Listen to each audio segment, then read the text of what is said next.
Hello, everybody. My name is MysterE, and welcome to today's live stream. It is Tuesday, the 12th, 9:30. Ooh, MysterE. Yes, it's me. Can you hear me? Beta? Hi. How are you?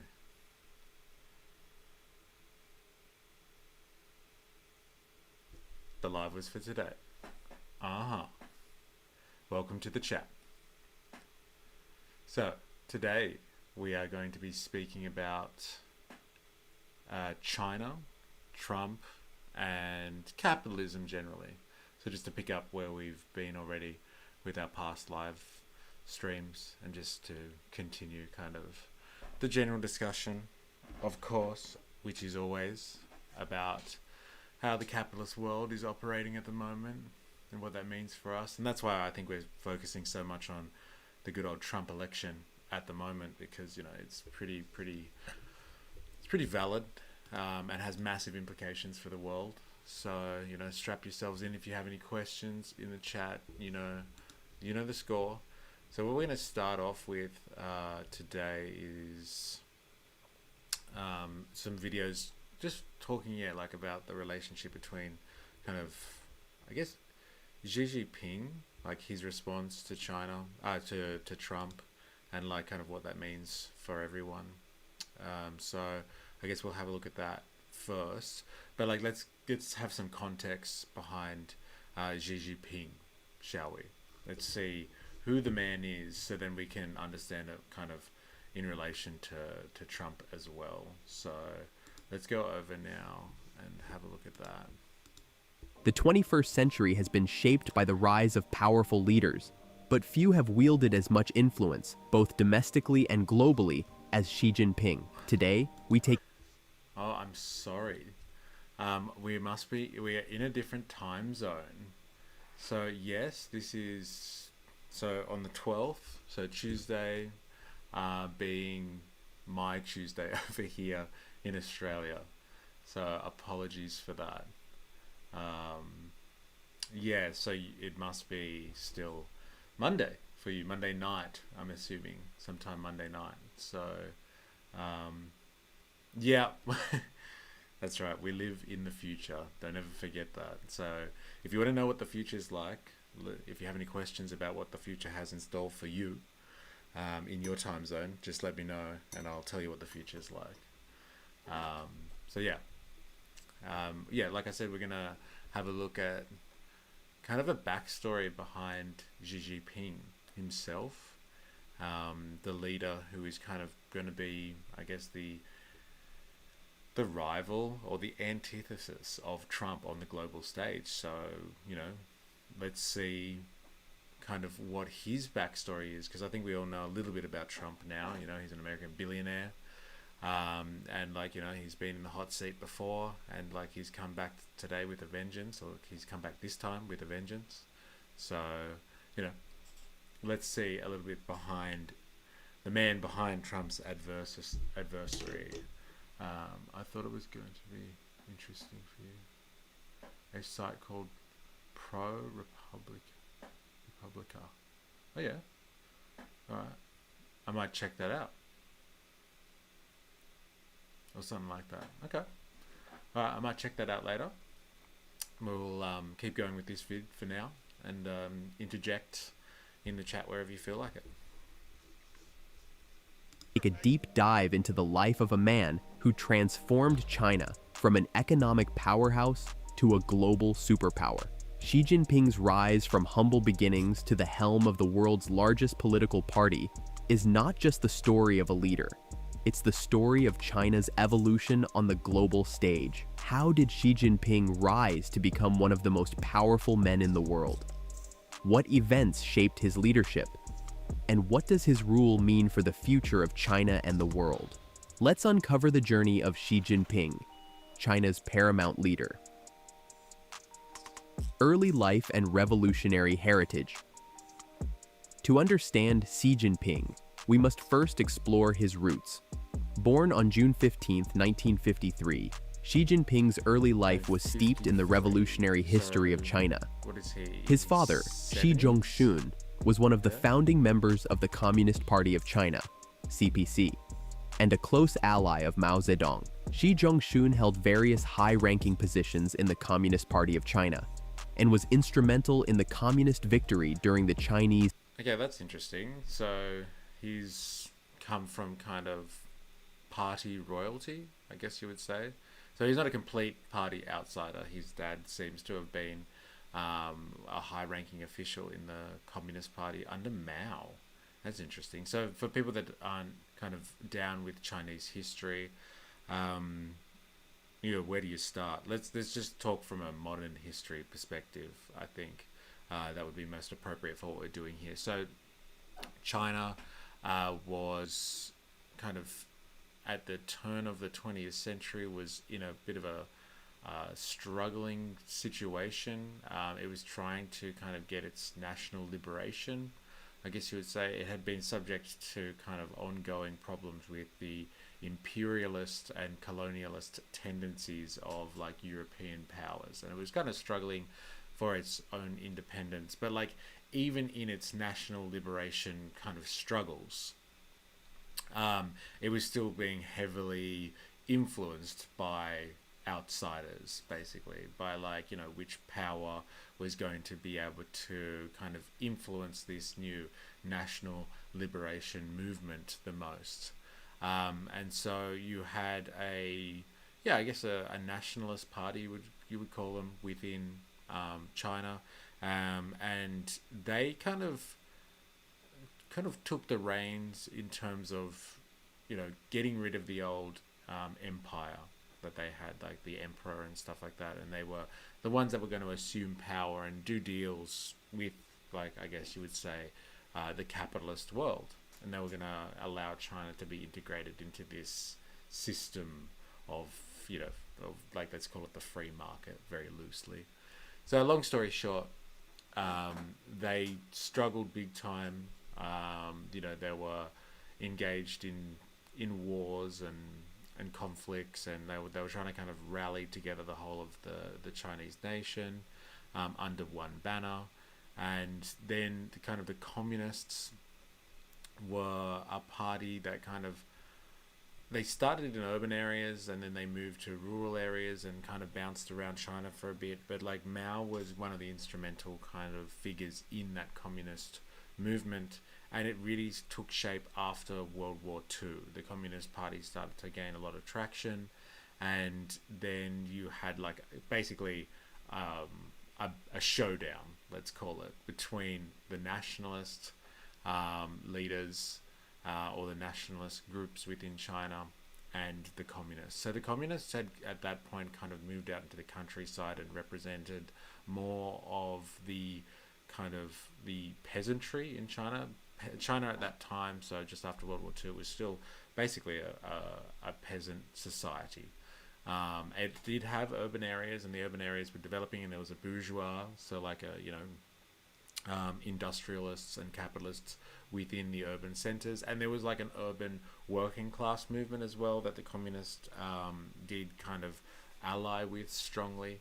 And so like Mao kind of was one of the instrumental kind of leaders within the Communist Party at that time, and he kind of took the party on a soul searching journey and like a physical journey throughout like China, as they were kind of being, they were in conflict non-stop with the nationalists, and like kind of being moved around China to find kind of base camps, let's call it, to try and be able to establish their movement properly and sizably meet the demands of the war with the nationalists, or the civil war with the nationalists.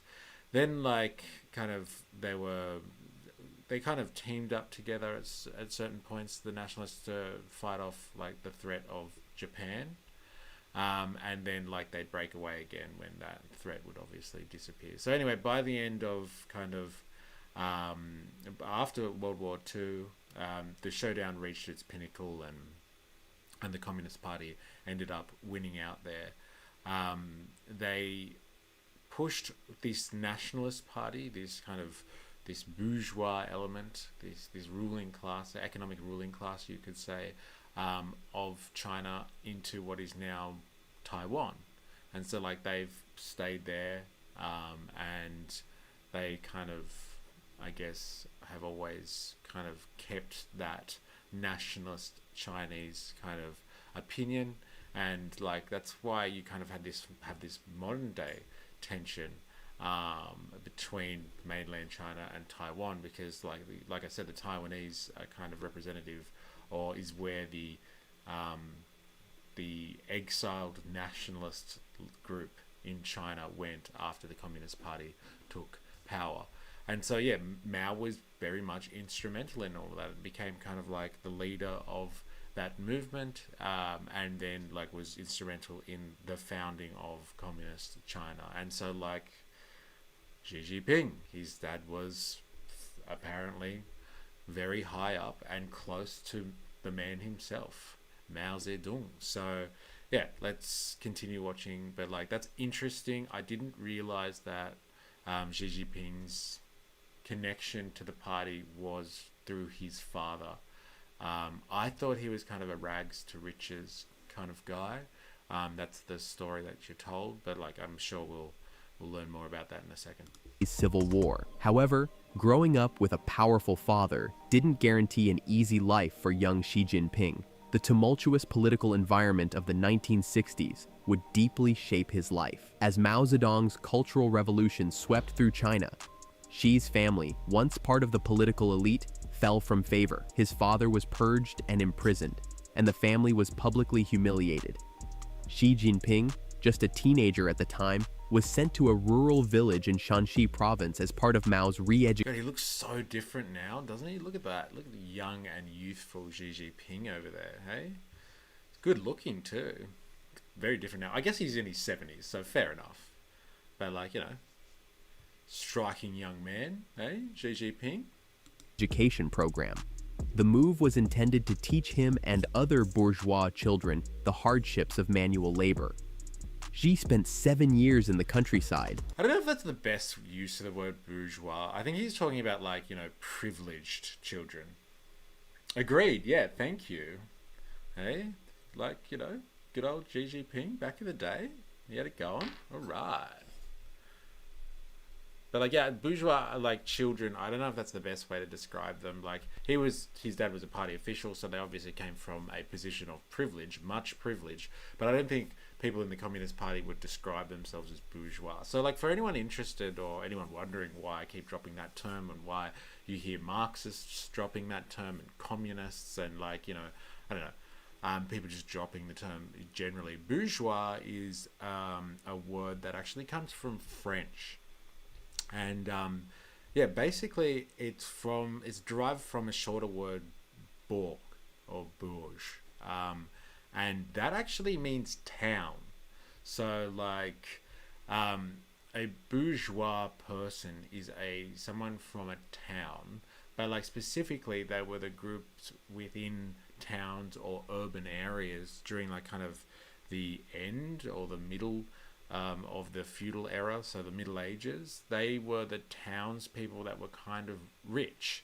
They were involved in some type of commerce or trade, and they basically developed the idea, or they put in motion the economic framework for capitalism.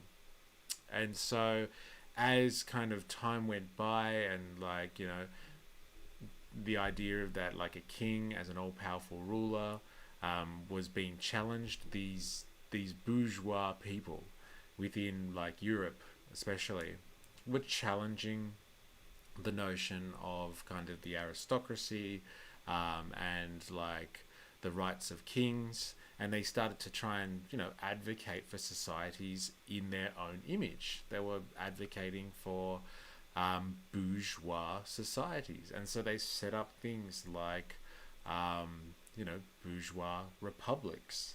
So they set up republics and democracies in the sense that we have them today.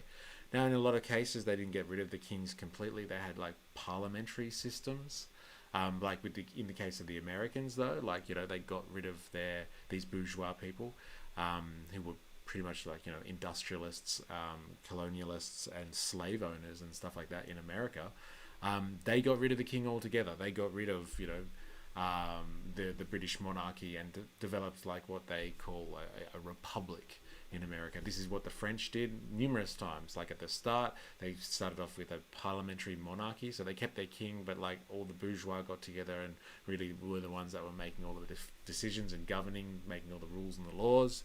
And then they moved to a republic after they killed the king, and they kind of brought the king back at one point, and kind of turned into a republic, and then they went back and forth, and they went all over the place. The French, in the struggle to find a suitable political system that met the needs of capitalism. And so like they were mainly about this new world of commerce and free trade, so like free markets. They were all about market systems. And so this is where the word bourgeois comes from. If you've ever scratched your head and been like, why are they calling this stuff, and like people use it today like slang kind of thing, and say, oh, that's bougie. And bougie means it's kind of like, chic, and it's like upper class, and it's, it's designer or something like that. Well, that comes from this idea of these rich townspeople that existed, hundreds of years ago now, that ended up giving us basically the foundation of what we have today, which is capitalism. So like to describe, Xi Jinping back in the day as like bourgeois, like he's probably bourgeois in the sense that, like I said, he came from a privileged part of the Communist Party, and so like when his father kind of got purged, I guess they would have rounded up all of these kind of young privileged people and put them to work somewhere. But I don't know if they would have been bourgeois in the Western sense, if you've ever pondered that yourself. Living in a cave dwelling and performing grueling farm work. Years in the countryside, living in a cave dwelling and performing grueling farm work. But this challenging period proved to be a defining chapter in his life. He gained a reputation for hard work, humility, and a quiet determination to rise through the ranks despite his family's disgrace. Climbing the party ranks. After the chaos of the Cultural Revolution, Xi Jinping's political career began in earnest in 1974 when he joined the Communist Party. His early career was shaped. Cultural Revolution, really, really quickly. If you've ever heard of like the Little Red Book and stuff like that. Anyway, there was this time kind of like after Mao had first kind of assumed party leadership, let's call it. Or at least was kind of directing a lot of what was happening in the Communist Party. There was a time at which like there was some big mistakes, let's call it, that Mao had made, and so people basically questioned his leadership, and like he kind of took a back seat for a little bit. I'm at work, so I can't chat, but I can listen for now. David, welcome. Good to have you here. Thanks for joining in. And if I can make your work day any better, I will do my best. Keep up the struggle, and like, yeah, this is a long overdue topic, so thanks. Yes, welcome, David. That's right. Yeah, look, I'll do my best to navigate through kind of the Chinese kind of history, just to give us a backing, so we can talk about like what Trump's going to do with China, just so we have that context, kind of thing. So. Yeah, so like as I was saying, Cultural Revolution kind of what happened was like Mao kind of lost his footing as like this, like the main source of the party kind of thing, because like he was instrumental like in the way that like communism developed in China with Chinese characteristics and all that sort of stuff. So people really, really did look to him. But like this was a party at the end of the day, and like he wasn't like the supreme ruler or anything like that. And so like after he had made some big mistakes, like economically, or like with their vision for what China needed to do to industrialize and to become socialist and all that sort of stuff, people called into question. He kind of took a back seat, and like there was a bit of a struggle going on in the party. And at one point he decided like he's going to make another. Do you feel represented by any political view? Ooh, like what do you mean? Like in the modern sense, like what would you consider yourself? Like, are you talking about like in the modern sense, like between like left and right, like that general kind of split? Because like, if you're just talking about like left wing and right wing, then like, I would obviously like the way I'm speaking and all of the stuff that I do on my channel and stuff like that. leans to the left. But like that spectrum is just like, it's so broad, it's massive and all encompassing. So like in America, right?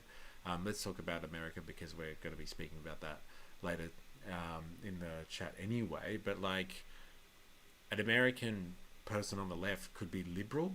And so like a liberal person is kind of like in America is just someone who's kind of progressively minded. You know, they like some social welfare, and like, you know, um, yeah, they're more liberal in their stance to like issues in terms of migration and sexual independence and sexual identity and marriage and like equality notions and all of that sort of stuff. But like they're not leftists in terms of like they're hardcore for like seeking the liberation of the working class against this bourgeois system. So like I guess I would be left leaning, if you had to put me on a political spectrum, but like that's because those values seem to align with revolutionary tendencies. So like I'm a revolutionary. Um, yeah, it's a lens. I realize, you know, I'm trying to know more about this stuff because it's complex. It is complex. It's ridiculously complex. I think on purpose, like they make it complex so people are just like, you know what, I'm out. I don't want to be part of like, I don't want to pay attention to politics and all that sort of stuff because like politics is extremely important if you ask me, but like people are basically, what's the word, not just desensitized but made numb to it because of like just the way that like the system works. They don't really want people to be politically active or politically conscious because they, when people are, you know, active and they'll start questioning things.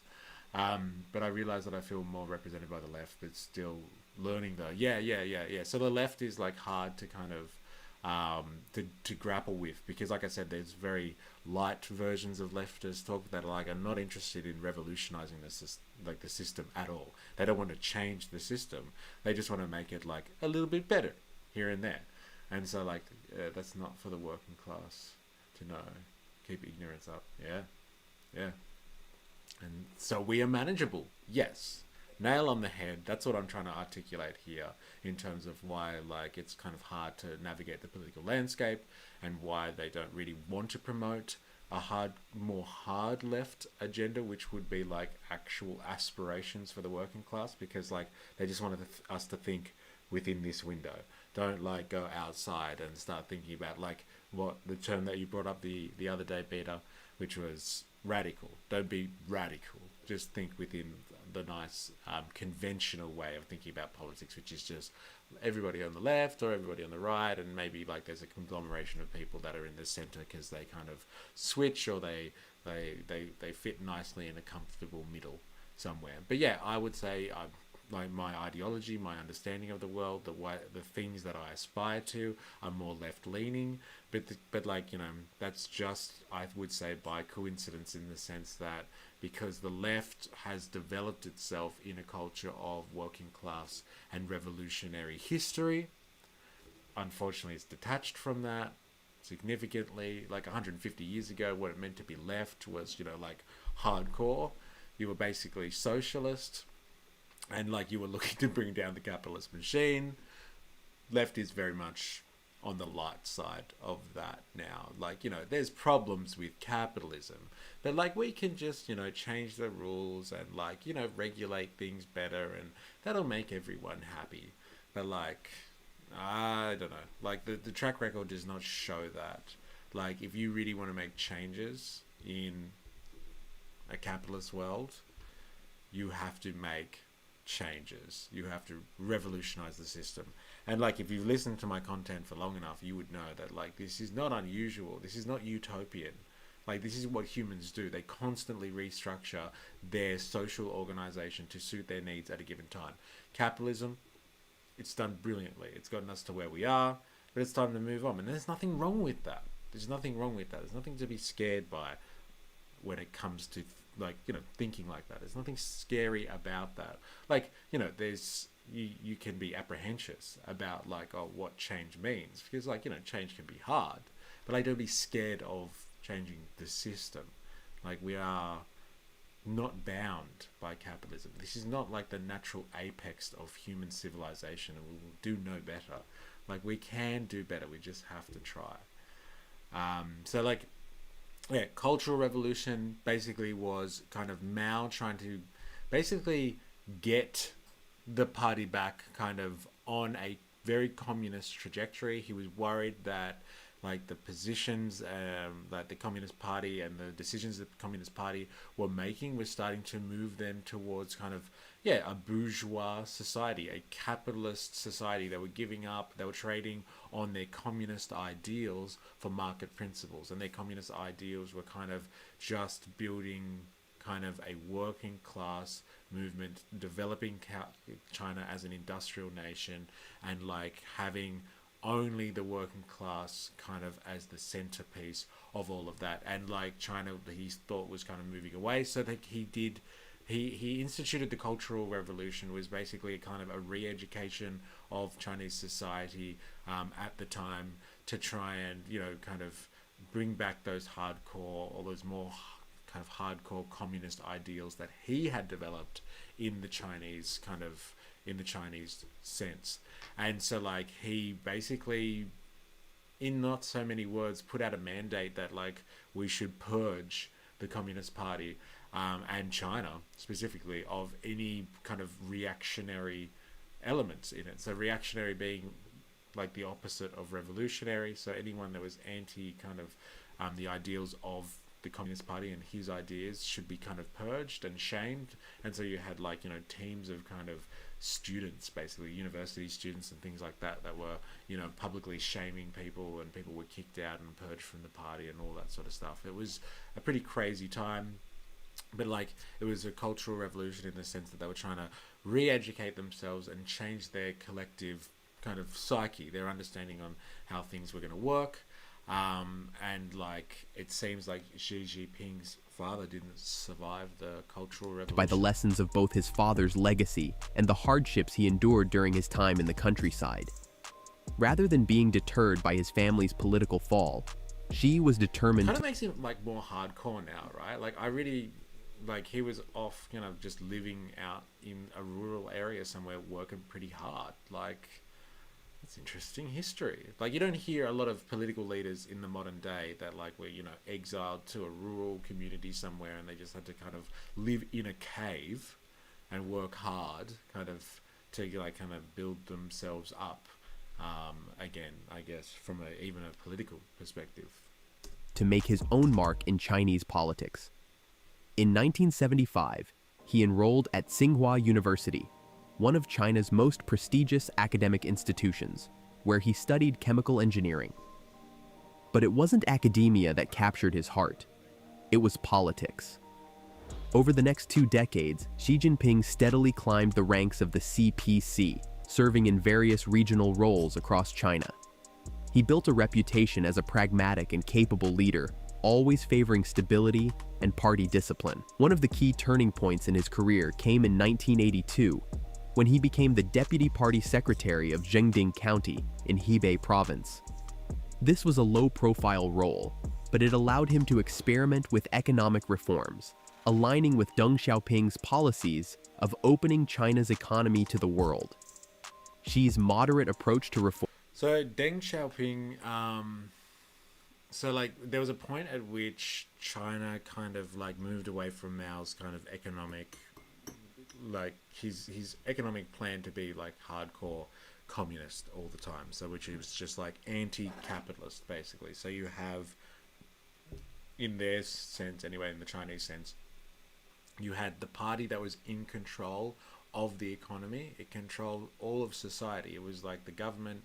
It was everything. It controlled all aspects of life. However, like it was supposed to be doing that for the working class. Like most, or like working class people would join, if they wanted to be political, they would join the Communist Party and they would like become part of the political machine that way. But like the intention of having like a one party system is to ensure that you have complete control to stop capitalist interests from coming into the political scene and trying to regain control of China. This was a reaction, like I said, to that time where the nationalists and the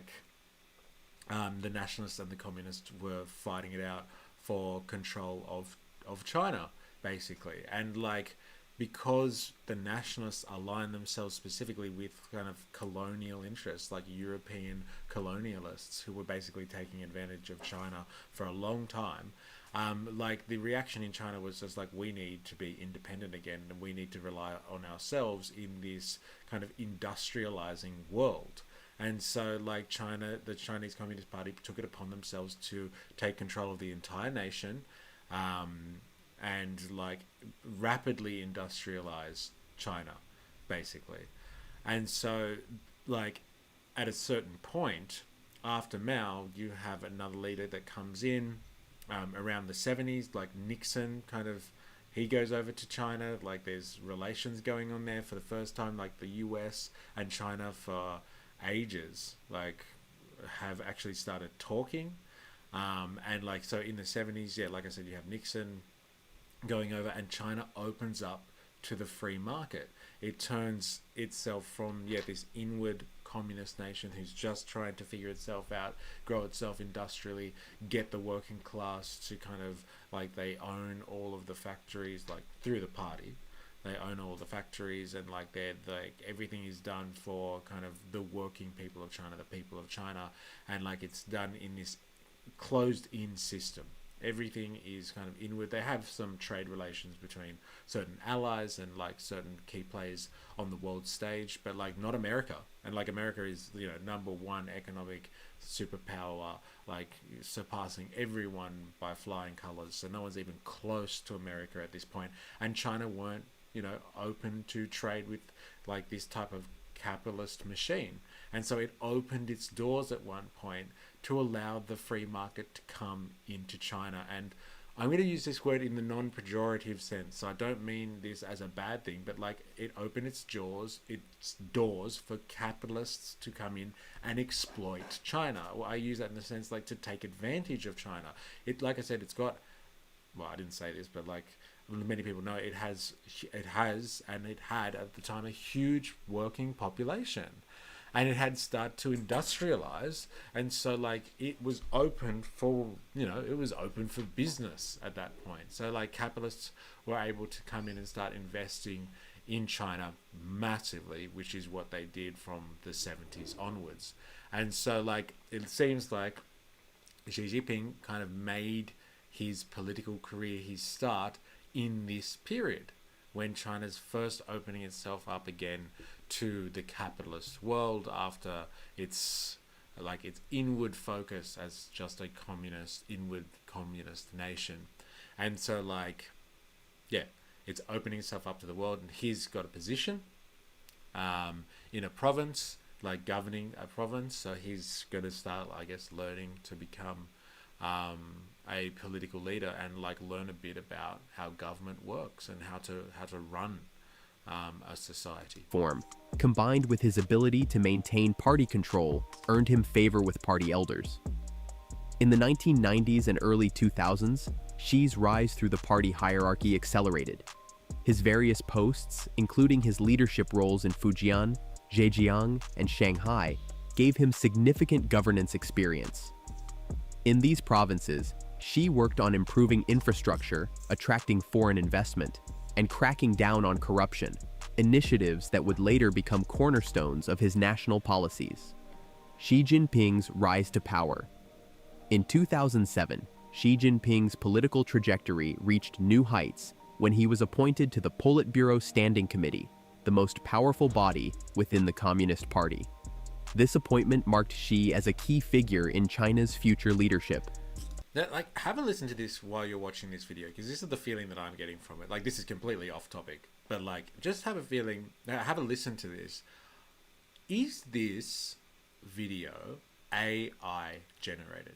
If you've ever played with ChatGPT or something like that, the scripting is very, very very automated, very artificial. Like it makes sense, I guess, but like it's very, you know, structured in a certain way. The way that, yeah, like the style and the flow of the language, like the commentator, like the person who's narrating this, like you don't hear them make any mistakes or stop for breathing and stuff like that, or breaths. And it's got like a very kind of monotone like form to it. Even like the way that the footage is rolling and stuff like that, it's like all stock footage. It's not even from the kind of times that they're talking about. Good observation. Thank you, Jerry Poppins. Thank you. That's what I was thinking. So like, I wonder if this is just an AI generated history of Xi Jinping. Like, you know, it's an interesting call for all you content creators out there. It kind of makes a lot of people nervous, and understandably slow. So if you can just generate content like this, you just get ChatGPT or a large language model to kind of just generate a script, and you get a video one to put footage together, and you get an audio one to read it out. Like, you can make content like there's no tomorrow. This is going to be the question we will have to increasingly ask now. Yes, but like there's supposed to be like a little thing, right, that like content puts up to say whether it's altered content or not. Like, you know, what's his name? YouTube. That's the one. YouTube is trying to like make it like transparent so people can see when they're watching kind of like artificially produced content and stuff like that. But like it doesn't look like it's ticked here. Yeah, interesting. But like they don't have to tick the box, but like, you know, this sort of like, think about it when you're watching content, okay? Is this real or not? Especially if there's no face to it. I know that's rich coming from me, but like I'm real. I just have a mask on. But like if there's no face at all to the content, like you have to ask yourself, I wonder if this is just being produced by AI or not. But yeah, gonna have to ask yourself the question. That's what we do here on this channel, by the way. We continually ask the hard questions, like, am I watching something that a machine made? But it wasn't just his experience and loyalty that won him favor. It was also his ability to build relationships with different factions within the party. He had the backing of both the princelings, a group of influential leaders descended from China's revolutionary founders. I wonder if that's a direct translation from like the Chinese, the princelings. Wow. So like they call themselves, like these are people that are, you know, leaders within the Communist Party who call themselves princes. Like that's pretty like aristocratic. That's like royalty kind of stuff within the party. So like you can see that like a massive, I always ask, what is the purpose of and what are you reading or listening to? I see we're talking about China. Wings of cheese. It's good to have you back. Yes, we are talking about China. I wanted to talk about like China in relation to kind of you know, what Trump and China are going to do, how they're going to, you know, duke it out over the next like 4 years. But I thought, let's go back to basics and like talk about like kind of China's like really quick summary, unfortunately, but like maybe we can do this more extensively another time. But like, let's go back and look at like how we got here with China, and it's like specifically old mate Xi Jinping, so we can kind of understand like what's going to happen between these two titans of the world economy now. Sweet. Yes, sweet indeed. So like, yeah, we're going to go through kind of like, we're going through Xi Jinping's kind of backstory at the moment. And so like, I'm just chiming in with like little historical tidbits about China's history. But like, we just heard like princelings. Like, what does that mean? Like, this just shows you, right? Like, there's a big debate that goes on in leftist culture. Like, leftist infighting is really what it is. But like, there basically is a division on the left, let's say, which is like people that are like that think that China is like definitely socialist and communist, etc., etc., and those who don't. So like, don't get me wrong, there's a grey area. It's hard to really define, so maybe some people sit on the fence, but it's either you think that they are communist and socialist or you don't. Now, like, from what I can understand, and if you want to really twist my arm for an answer, like, you've probably seen some shorts that I've done about this, but like, from what all I can see is China is state capitalist. Okay, like they even have did that themselves back in the 1970s. They went from something that was completely state-run communism, like I do that in inverted commas on purpose, because like they weren't communist, so like they were potentially socialist at that point. That's arguable as well, depending on who you speak to. But like they went from that kind of socialist, state-run socialism to then like opening themselves up to capitalist markets, and like they went from like owners, like workers kind of controlling the workplace through the state, to allowing capital to come in and employ labor in the capital labor relation. So that's capitalism, baby. I know it's controlled by the state, but like they did open the door to world capital, to global finance. The shining path thought they were, I think. I agree with you that China's not being communist anymore. They had to in order to compete with the US. See, that's a really interesting point, okay? Read the chat for it. Now, the point is this. China, at one point, not stupid. They understood that industrializing basically peasant and rural China was a big task. And like, don't worry, like they did amazing efforts to get from where they were, which was basically peasant China, like rural, agrarian China in like the 50s, to like, you know, industrial China by the 70s. But like to get advanced industrial, like American industrial, they had to open themselves up to capital. Like the only thing, like this is a very Marxist kind of understanding on how capitalism works though, right? You have two types of like industry in capitalism. You have labor intensive capital industry. So you have a lot of workers that are out there just smashing it and like producing value for you. And you have capital intensive industry where you pour big money into high tech to do the work that laborers are going to do. Now, yeah, there was a massive technological gap. And so like China knew it had to fill the void somehow if it really wanted to be a player on the world stage and really wanted to be independent as a nation and claw back its former Chinese glory. Because, you know, like throughout a lot of human history, China has been like kind of the center of like human civilization, and they want to return to that, and they are very much on the trajectory to do that. And the key turning point in all of that was in the 70s when they opened themselves up to capital again. So once they opened themselves up, the capital started flooding into the country, and they went from like kind of industrial workers socialism kind of thing to like full blown advanced capitalism. They were getting the big capitalists of the world leaving their own countries, leaving American soil to come and invest in China, to invest in that cheap labor. But if they wanted that labor was in China. So they started pouring all of their capital investment into China, developing up China's industry for China. Like it's really hard to make like to be clear about like how strategically intelligent that move was.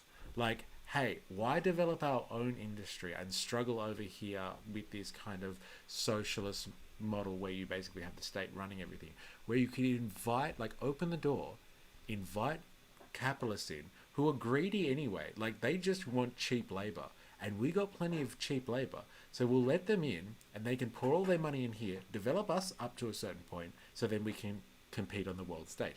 Like, it's fucking genius. Like, it's fucking genius. Like, from an economic perspective, like, that is absolutely, like, in terms of a chess piece move, like, next level. Like, you have to have some serious vision to do that, and you have to have a good understanding of Marxism, because Marx will tell you that's how capital really works. If you want to develop your industry and you want to be cutting edge in terms of a capitalist perspective, you make sure you have big capital there to invest all of that money, and trying to open the door. And here we are now in the 21st century, where we have, for the first time, you have to think about this, for the first time since America became superpower number one, it actually has an economic competitor. Like, the USSR don't get me wrong, competitor during the Cold War, but they were like a military competitor. They were pointing nukes at each other, and they were just like, oh. But like, Russia wasn't an economic competitor with the US. The US had such global reach and economic power that like its economy in terms of GDP, like, outweighed the USSR by like, multiple times. It was multiple times the size of the USSR in terms of its like economic power at any time. But like this is the first time that like you have someone competing with America, like one country that is. So like China actually is starting to muscle its way in and take away from America being economic superpower number one. And so like I think that all goes back to this turning point where like they were just like, you know what? We've got the labor, we need the capital, let them come in and let them build up our country for us. And we'll just regulate it. And that's what the party's done. They've stood there and just been like, yes, this industry can be privatized now, but we'll watch it. This industry is important for China. That's a state-owned enterprise. That's an SOE, if you ever heard people drop that term. So they regulated the flight of capital into the country. And they've done it pretty well. We made it with you. Now we know how to make it. So we'll make it without... Basically. That's pretty much it, Jerry Poppins. And they played the West pretty well. And now, here we are, 2024, like we've known about this for long enough. And like, here we have Trump, who's basically, his whole appeal is, well, this is what the Chinese were up to, and we need to claw some of our industry back. And so like, this is what is going to define the relations between China and the US for the next 4 years, is like this arm wrestle over how the Americans can get some of that value back into their system by producing things on their terms, on their soil. So like, China still needs the capital though. That is like the one clincher in all of this. They've let the world come in and develop their industry for them and let them help develop their country and pour a lot of money into it. But like, the capital is still important in a capitalist system. And that's why I would define China as state capitalist and not socialist, because they still are at the mercy of capital. Don't get me wrong, they have their own central bank, they print their own currency, but they're still influenced by the flows of capital around the world. And that's why they've got their Belt and Road Initiative. That's why they're talking about like changing up the reliance on the US dollar, because they understand. This is one thing that the Chinese have just proven time and time again, at least since the 70s, is that they understand how capitalism works. I think that comes because they all learn it from a Marxist perspective, and so they're able to analyze it better than people that just believe in this mythical free market, and they're just like, supply and demand, and like, let's just invest in this and see what happens, like kind of thing, like this kind of wishy-washy bourgeois, there's that word for you, bourgeois economic style of doing things. They understand it from a Marxist perspective. This is what you have to do in order to progress, and like, they've played the game very well. Back in again, did I miss something big? Look, I've just been trying to give, like, I'm not sure if you were around for what we were talking about in terms of what China did since the 70s, but basically I've just been explaining for everyone, like, how China made a massive pivot in the 70s to open up to capitalism, and that basically fed their rise to the top to be number 2 economic powerhouse in the world, and like, basically the rest of the world paid for it. They invested all their capital because they wanted to come and feed off China's cheap labor. And so by doing that, by wanting to feed off that labor, they invested all of their money into China and built China up. And China just sat there, like, as the Chinese Communist Party that is, and regulated that growth. They didn't just let these capitalists come in and just do whatever they want, like free market stuff. Like, in the sense that if free market is just about letting rich corporations do whatever they want, rape and pillage your society. They didn't let them do that. They watched them and they put rules on it, and they restricted it here and there. But they opened their labor markets up to the world in exchange for all this capital to come in. So That's what we've been discussing basically over the last like 10 minutes or something. So let's get back to the rise of Xi Jinping, shall we? And the party's more reformist elements.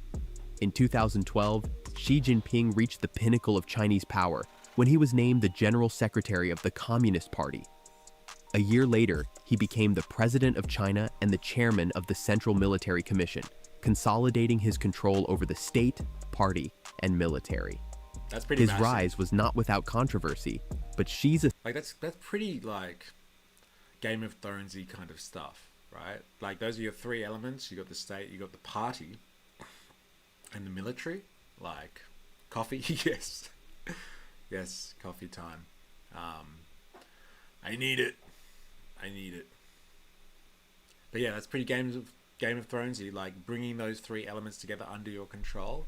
Like if you didn't think that they were centralized already, like under the party and like had a like real centralization of the power structure, like he's got them all now effectively under his leadership, let's say. That's why he's numero uno. ascent marked a new era in Chinese politics. Xi quickly distinguished himself from his predecessors, Hu Jintao and Jiang Zemin, by centralizing power in his hands. He launched an aggressive anti-corruption campaign which targeted both high-ranking officials, known as tigers, and lower-ranking bureaucrats, or flies. I love Chinese imagery, like for stuff, like when they like go on some type of political mission or something like that, like they make it out about like it's very like tied to nature. So like the big players, when you want to get rid of corruption, if you want to take down some big players, they're tigers, and like the littler people at the bottom of the pyramid, they're just flies. Like you swat flies away, but like they're still annoying and they can cause some problems. But like the tigers, you got to go after tigers. I love that. I spot that MysterE may not have many followers now, but the followers he has now are steady. I saw those people on the last live, for example. Yes, thank you. Yeah, we've got some regular kind of people coming into the live streams now, but we're going to build that. We're going to build that movement, and I think this is a really good time actually to do a plug. All right, so talking about a movement and talking about some recurring people better. Look, we've just developed a Discord server to allow us to have these types of plug time. Yes, to be able to have these type of conversations, and I think this would really suit you better as well, because like you've got a lot of questions about like politics and all that sort of stuff, and like you kind of want to understand kind of and get some fresh perspectives on how all of this works. We have just developed, so that is Jerry Poppins basically has put together a cracker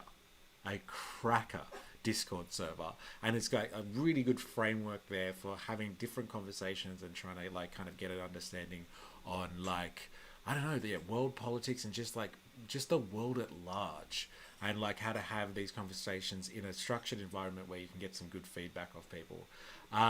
Yes, please, 4AS, please, if you can post the link so people can they need more people. It can be a bit too much at times. Are we talking about the Discord server, Jerry Poppins? What are we talking about here? But we need to grow that Discord server so we can have like good, healthy chats over there. I think it's a really, really good initiative. It's called Mount Movement. I can be too much. Look, we have like I've seen you bombing the server a bit, but like you gotta build up some content so people have something to look at and sink their teeth into when they go over there, right? Yeah, more people, less Jerry Poppins. Yeah, but like so it's called Mount Movement, and like I think it's a fantastic initiative. No, better. That's the point. You don't have to be embarrassed. No one's going to mock you, because this is the point of this server. It's actually for that. It's actually for people to go over there and have a chat and discover things and talk about it and actually ask questions to the rest of the group. So like, I think it's actually it's actually really good to have like a server like this where we can all just like debate things and talk about things. Like, so like join the server. I think 4AS is going to post it in the chat. Once you read my questions, you'll feel right at home. Yeah, like we just have really open conversations over there, and like they're a bit silly at the moment, some of them, but like hilarious. So like we have fun with it too. So it's not that type of place where it's just like, yeah, authoritarian regime, and if you ask the wrong question, you know, you'll be shamed publicly or something like that. We have fun with it, but we learn. We have fun, but we learn, that kind of thing. So yeah, make sure you come over. The link is above. Oh, you already put it in there? Why can't I see it? I don't know why I can't. What's wrong with my chat? I'll put it in the description anyway, the link, but I can't see it in the chat here. That's really weird. I can't find it. Yeah. Alright, I'm going to put it in the description. Let's keep listening to our friends talk about Xi Jinping over here. Did you put it in the comments or the chat? Maybe that's why.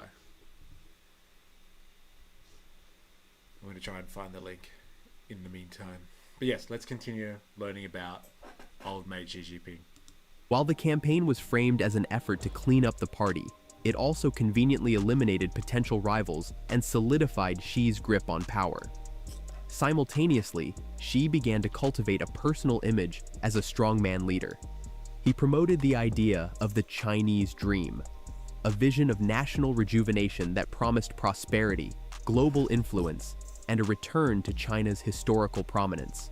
Under Xi, the Chinese government ramped up efforts to modernize the economy, improve infrastructure, and increase China's global influence through initiatives like the Belt and Road Initiative, Xi Jinping's vision for China. At the core of Xi Jinping's leadership is his vision for China's future, both at home and abroad. Domestically, Xi has made it clear that the Communist Party must remain the central authority in China's political system. His emphasis on strengthening the party has been a hallmark of his leadership, with increased surveillance, censorship, and loyalty campaigns aimed at ensuring that the party retains absolute control. The Xi Jinping thought, enshrined in the Chinese Constitution in 2017, reflects Xi's political ideology. It emphasizes the need for a strong, centralized state, the importance of party control. You can see the link all right? Okay, good. Beta, I can't keep up with your names anymore, but I'm just going to call you Gumma Cheese Wing for now. No, it's Wings of Cheese. Wings of Cheese, let us know if you can see the link. All right, let us know. Okay, good. Good, you can see it. All right. Yeah, let's go back to our friend Xi Jinping. Over the military and the pursuit of a powerful and prosperous China on the global stage. Xi has also tightened control over civil society, clamping down on dissent and restricting freedoms that flourished under previous administration. As well, like clamping down on dissent.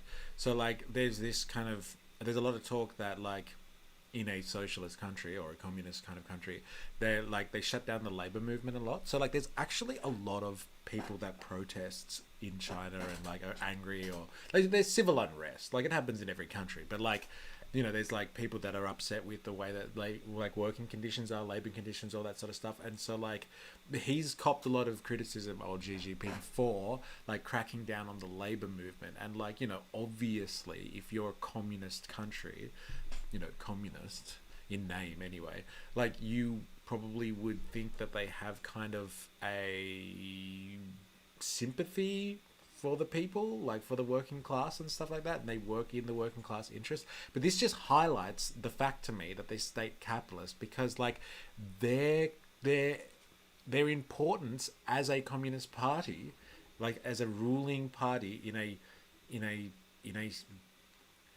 a system, a political system, their importance is controlling the working class and putting them to work. So they kind of have like labor movements out there striking and like causing problems to the economy because they need to control the working class and put it to the use of capital to keep developing China and making sure that it can advance and advance well beyond like their rival, the Americans. So like that's another sign to me that they're a state capitalist system, is that like they control their labor movement a lot. They crush dissent in the labor movement a lot because they need to make sure that labor is at the command of the capital that's coming in, whether that be the capital in the form of the state-owned enterprises or like foreign investment and stuff like that. But they control their labor force. That's a big part of capitalism. Like I said the other day, capitalism is about the relation between capital and labor. That's like the defining feature of capitalism. It's a social relation between these two things. His government has expanded its use of surveillance technology, including the controversial social credit system, which ranks citizens based on their behavior. Someone told me this is a myth.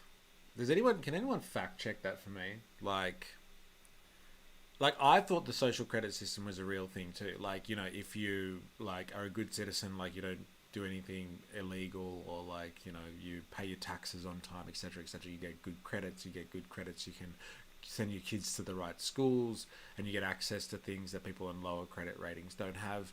I thought that was a legitimate thing, like not as dystopian as like you've seen in Black Mirror or something like that, or not as dystopian as like people make it out in the West. However, it still existed. But I heard someone say the other day, like the social credit thing is not real, like it doesn't actually exist in China at all. So like, I don't know, is that just like some crazy Western propaganda that we've all been lied to about? Like, because I've never been to China, obviously. Well, not obviously, but I've never been to China. So like, I can't attest to that myself. I'm not a credible source in that regard. But like, if that's not real, like, that's a massive piece of propaganda that has been unleashed on the West by the mainstream media. Internationally, Xi Jinping's leadership represents a more assertive China. His Belt and Road Initiative, a multi-trillion-dollar infrastructure project that spans dozens of countries, aims to enhance China's global trade and economic dominance. Under Xi, China has also taken a more confrontational stance in the South China Sea, increasing military presence in disputed waters and asserting territorial claims. The US-China trade war, tensions with Taiwan, and diplomatic friction with the West have become hallmarks of his tenure, as Xi seeks to position China as a global superpower that rivals the United States. Xi Jinping's challenges and future. Despite Xi Jinping's enormous power and influence, his leadership faces significant challenges. Can you hear it? It sounds like an AI-generated audio. Like a human voice has more, I don't know, imperfection in that, or like variance than that. Like it just sounds very consistent the whole way through. Like, but like AI is so good now at the human voice. Like, you know, it replicates the human voice so well. It's crazy. Domestically, the rapid economic growth that defined much of the late 20th century has slowed, and China must navigate a more complex global economic environment. The COVID-19 pandemic presented a major test of Xi's leadership, as China initially struggled with the outbreak, but later positioned itself as a global leader in pandemic control.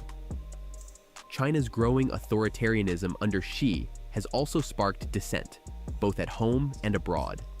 In Hong Kong, pro-democracy protests erupted in response to Beijing's attempts to tighten control, leading to a controversial national security law that many see as a blow to Hong Kong's autonomy. Yeah, the presenter is kind of weird. Well, like, it's just almost artificial in my mind, like the way that like he sounds and stuff like that. Yeah, I think it's a robot. It's a goddamn robot. What do you think about Hong Kong? Anyone got any thoughts about that? Like everyone, like the world was like very upset with China. You know, like obviously when all that stuff went down with Hong Kong, and everyone was, you know, yeah, going on about like how authoritarian it is.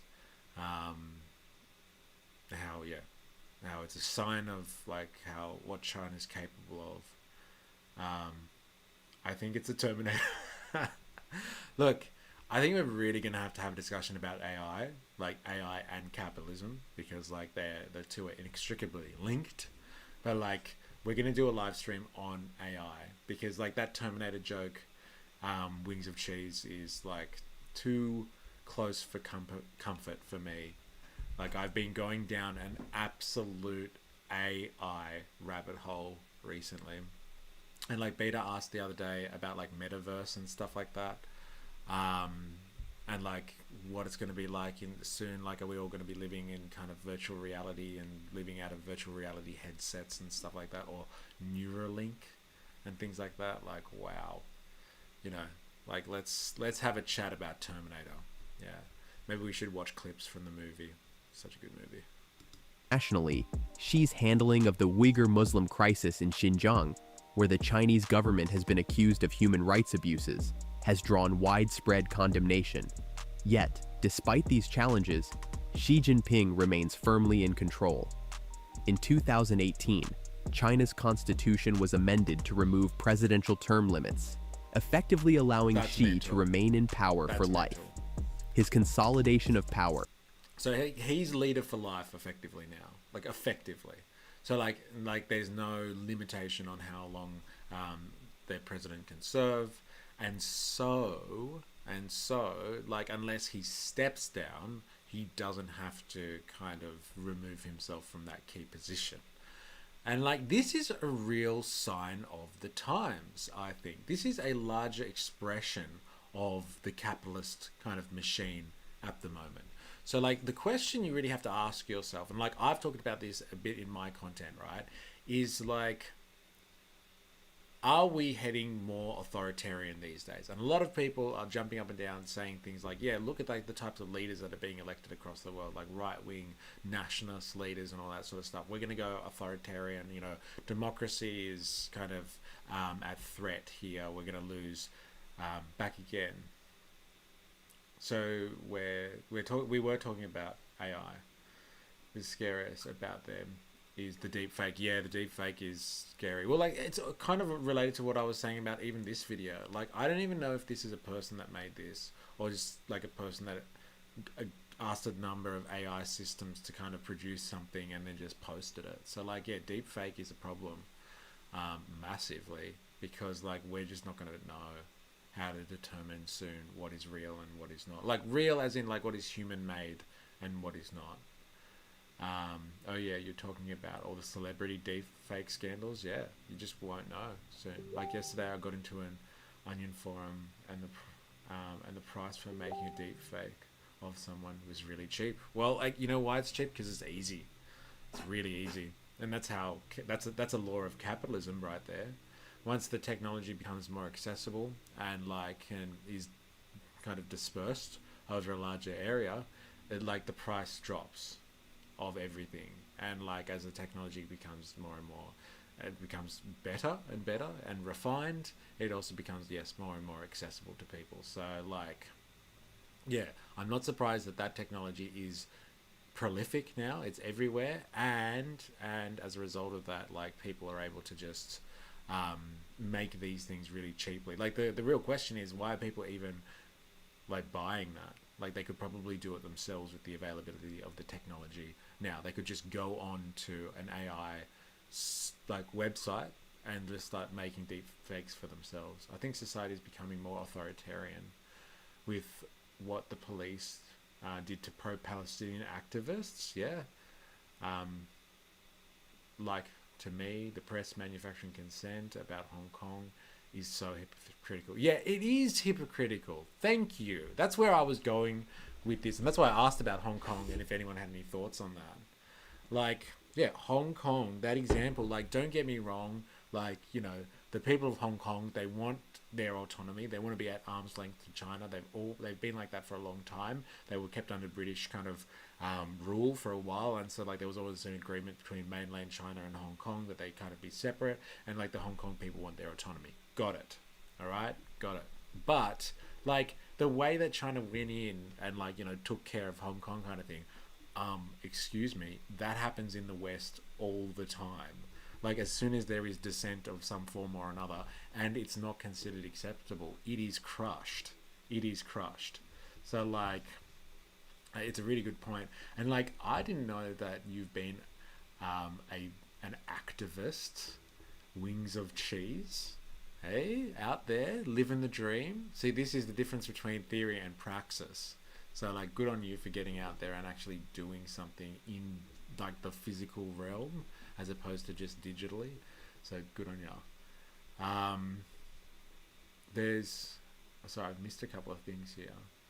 Yesterday, wait. There's literal tech bro ads to get back at your girlfriend who broke up on you and put her face on the porn star.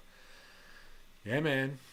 Yeah, makes your blood boil. Like, dang, incels and inselling. Yeah, why are people like this?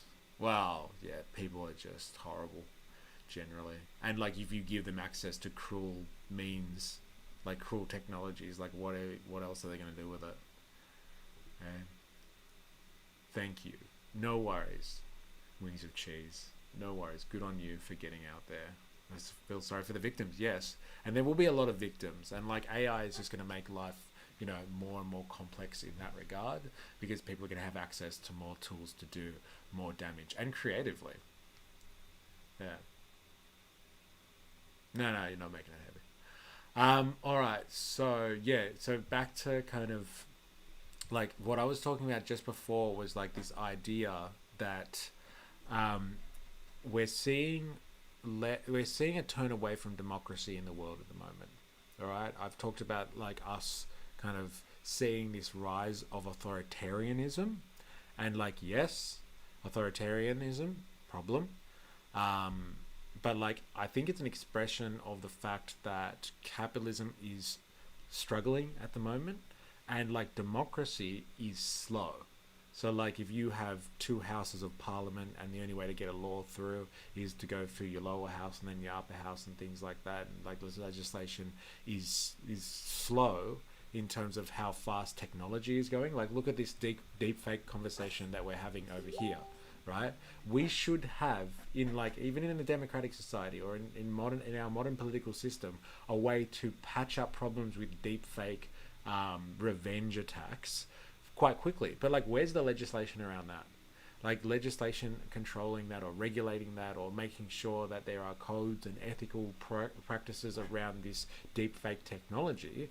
Like, we should have something there. But like, if it takes a long time to do that because of the democratic system or the way that representative government works, then like, that's a problem of capitalism. So the technology is well outpacing the politics. And so here you have someone like Xi Jinping right here. You can see his face. What's he doing here? Well, he's doing something in response to the needs of his society as he sees it, obviously, but like, in a capitalist world, they need a centralized party and they need a centralized leader in order to make sure their economic direction in a capitalist world goes the way they want it, or the way he sees it, but like the way that they want it eventually in terms of a big China vision. And so they have a leader for life. Look at Russia, leader for life. Like, there are a lot of systems that are turning away from the liberal democratic mode. And like, the argument is, because you hear people talking about this is not a fringe discussion. People are talking about, honestly and openly, how slow democracy is, or how slow representative government is anyway. It's slow, and it's not responding to the needs of the 21st century, which is like a world where everybody lives on social media, a world where AI is coming, like massively coming and really fast, and like, we are not responding to it, or the representative government machine is not responding to the technological advancement of capitalism anymore. And so you have instances like this. You have people popping up now that are leaders for life, and it's just throwing away these ideals of liberal democracy at an alarming rate. So like, this is why you have Xi Jinping. It's not just like a China thing or like a cultural element or something like that. This is a response to global capitalism itself. That's my 2 cents on it. It's so messed up. Well, like the authoritarian thing, and like how we're starting to get leaders who are going to be like leaders for life kind of thing. It's messed up, but like, it's a response. It's a response to the economic and social pressures of capitalism. That's how I would put it to you. Like, it's, all I'm saying is, yeah, it's messed up, but like it's not unfathomable. It's not a surprise. It's not a surprise if you think about how fast the world is moving because of like the never-ending expansion and like growth of capitalism. It's the world is trying to respond to the capitalist machine. Depends on what the authority is being used for. Yeah, I guess like you could always have that conversation. Like, can it be used ethically? Is it like are they a benevolent ruler and all that sort of stuff? But like, it's just, it's something that's not picked up in the stuff that I hear. Is that like this type of authoritarianism is a response to the capitalist mode of production itself, or capitalism in the 21st century. It's a material response to these conditions. It's an actual response to these conditions. And everyone's like, oh, is it just because like people are more right wing today, or people are upset, or like people are just like kind of not as intelligent as they used to be, so they want to follow leaders as opposed to wanting to be living in democratic societies? No. Fundamentally, or at the starting point, this is a response to the way and the speed at which life is changing under capitalism in the 21st century. It's my 2 cents on it.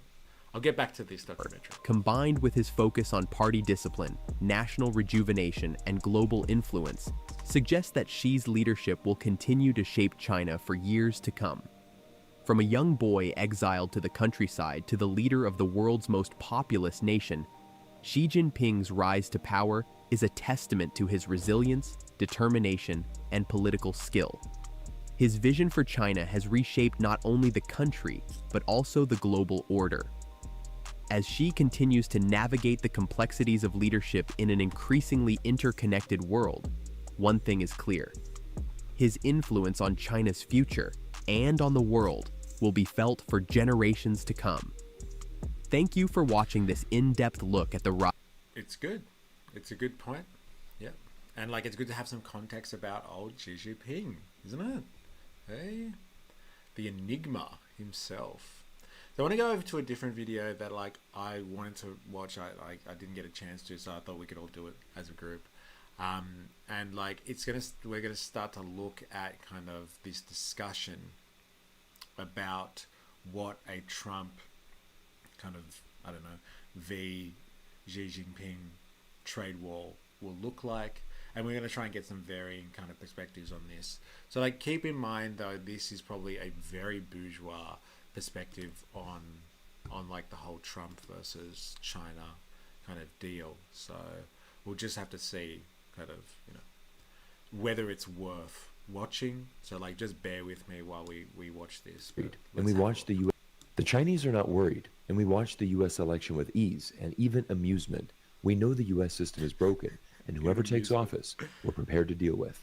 We're confident in our national strength. These are the words of Zhang Weiwei, a Chinese political professor at Fudan University, who recently published an article entitled, "China Knew the U.S. Couldn't Escape Trump 3 years ago." As the world watched an unprecedented red wave.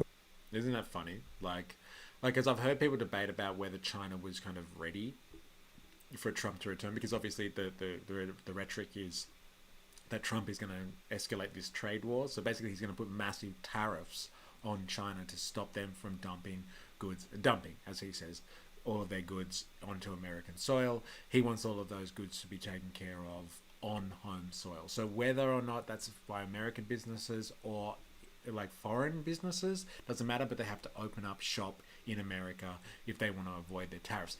Again, which is what we were talking about before, that builds up their industrial base on home soil, which is what the Chinese were doing back from the 1970s. They were allowing people to come in, but they build their factories there. They build up their industry in China. He wants to do China on China. He wants to bring back industrialization into the Americas. But like the Chinese, so they have said, is like they saw this coming and they've been preparing for it. They knew that if Trump comes back, they were going to get hit with tariffs, etc., etc. So like they were kind of ready. They were ready for it, apparently. But Republican votes sweep the United States last week. The focus has now shifted to China and how Donald Trump will deal with the country he started a trade war with in 2018. To be honest, U.S.-China relations are at an all-time low, and many Westerners think a Trump presidency is something the Chinese people and the Chinese government fear. But this couldn't be further from the truth. China actually preferred a Trump victory, and the Chinese government has been preparing for this exact moment for several years now. There is something we must always understand about China, and it's the simple fact that China's government is always in a position to plan for the long term. Unlike the Yes. Yes. Gotta go. Have a good one, guys. Oh, join the server. Thank you. Good luck. Wings of cheese. See you around. Now, what they're talking about here is how, because China was authoritarian, as me and Wings of Cheese were discussing just before, they have the ability to plan long term. You don't have that skill in a free market society, okay? Because basically, well, let's call it a liberal democratic society, because like the terms change all the time, and so like, you know, you probably have a new government coming in every 4 years or something like that. If not a new government, like every 4 years, maybe every decade, right? If you're lucky enough to have that stability in your country. But like, because there's changes of political parties and governments all the time, you don't plan for stuff. You only plan for the next 4 years because you want to get elected the next term. So like you plan for the next 4 years, and like right at the end you start splashing cash and doing all of these fun things so you get more votes at the end. Now China doesn't have that system. China has, like, as we've just learned, it has a centralized party, a one-party system, and now it has a leader for life effectively. So like it can plan for like 10 years, 20 years, 30 years in the future. That is a massive advantage to have in the current world system. In a globalized system, in a globalized world that is starting to turn from being unipolar, where America controlled everything, to almost bipolar, let's say, or like multipolar, where like there's multiple kind of interests that are going to start becoming big players on the world stage. Being able to plan is a huge advantage that like Western societies that are all liberal democratic and stuff like that, they don't have that ability. They can't really plan because, like, you know, even if they put in a good plan, it might be overturned by the next political party that comes in that's in opposition to that plan. The US, which can make a complete 180-degree turn with the surprise election result, China's government isn't going anywhere, nor is it changing. In many ways, China is more prepared for Trump 2.0 than any other nation in the world. Jiang Weiwei reveals the exact sentiment of the Chinese people. Europe has lost its independence and autonomy, which is why it is so concerned and worried about who will take office in the White House. The Chinese are not worried, and we watched the US election with ease and even amusement. We're confident in our national strength. This is a very powerful quote, and I want to highlight the opening statement Jiang Weiwei makes, because it is indeed very true. Yeah, it's powerful because it's like, you know, and like the Chinese are very good at making statements like that. Like, they want to seem very strong and stoic in the face of, like, you know, global adversity. So, like, you know, it's not, like, take it with a grain of salt. Like, it's not like they're not fighting words as such. They are just, like, you know, very, very dry, systematic Chinese perspectives on things. That Europe has lost its independence and autonomy to the United States. Europe has paid an incredible price for the US proxy war against Russia in Ukraine, and now finds itself at a tipping point with the majority of EU citizens desperate for change. Earlier last week, Giorgia Meloni, the Italian Prime Minister, addressed her counterparts in Budapest and firmly stated, "Don't ask what the US can do for you, ask what Europe should do for itself." It's a good point. Good point. A bit of autonomy there.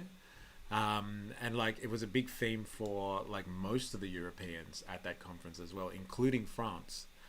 So Macron said the exact same thing, that Europe needs to look after itself now. But like, if China's pretending like Europe's addicted to America and China's not addicted to America, like, sorry, like that's not true. Like, their trade relations with America are integral to the way that state capitalist China works, as we were discussing before. Like, they are preparing themselves for a life without the US, but like they are no way independent of America. Whoops. And and firmly stated, "Don't ask what the US can do for you, ask what Europe should do for itself." Europe absolutely needs to take a page from China's book and start looking out for its own interests. While most of Europe was shocked and surprised at yet another Trump victory, it shouldn't come as a surprise to anyone closely following geopolitics around the world. As the Financial Times reported in this article, Democrats joined 2024's graveyard of incumbents. Governments across the world are struggling in this period of economic and geopolitical turmoil. This article goes on to share a graph that is unprecedented in world history. Every governing party facing election in a developing country this year lost vote share. The first. Whoa. Can you guys see that graph properly? That's mental. Every governing party facing election in a developed country this year lost vote share for the first time this has ever happened. Wow. Individual election, US. Wow. That's mental. So votes, basically votes of no confidence for every single country that's had an election in 2024. The party that was in at the time of the election had like basically lost a lot of votes, like a significant share of their votes, which is just not the historic norm at all. What a turning point. This just shows you how little faith people have in bourgeois democracy. Well, be careful there, because like people have this kind of really idealistic notion, a sacred notion of democracy. Like they want to make sure that like no one touches democracy because it's a nice ideal. It's this really nice idea to have, and people just are careful of criticizing democracy. And like I would like to criticize heavily bourgeois democracy. It's a form of governing and organizing politics in a capitalist world. No way I got involved in a data leak. Someone got my... Oh no. Okay, good luck with that.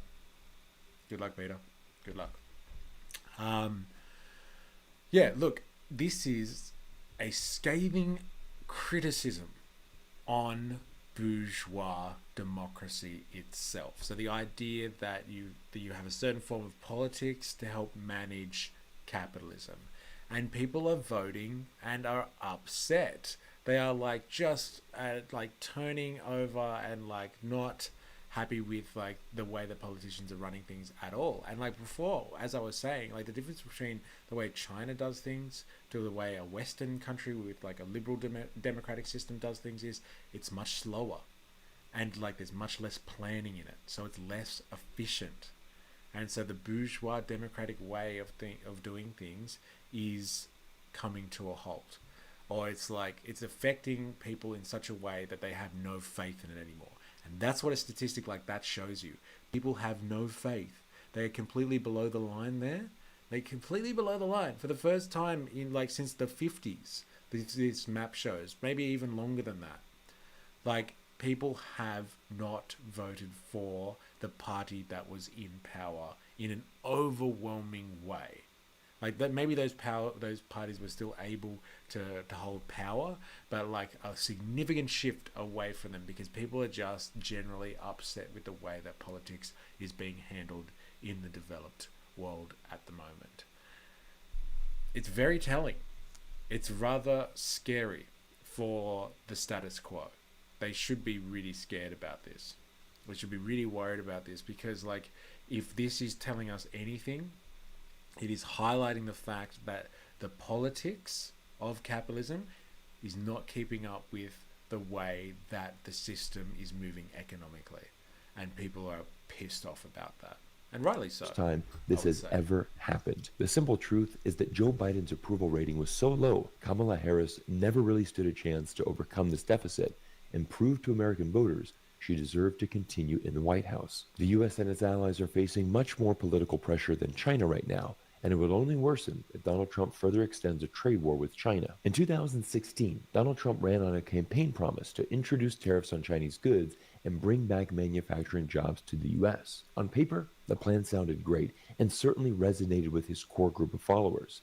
But the truth is, his ensuing trade war was a total failure. Conservative estimates show that 92% of the tariffs imposed on China were borne by American companies and consumers. Once again, this is basic economics and exactly why CNBC is now reporting that Trump's proposed tariffs could raise prices for consumers and slow this spending. is where I remember I warned you at the start that this was going to be bourgeois kind of economic series. Like, oh, well, this is basic economics kind of stuff, right?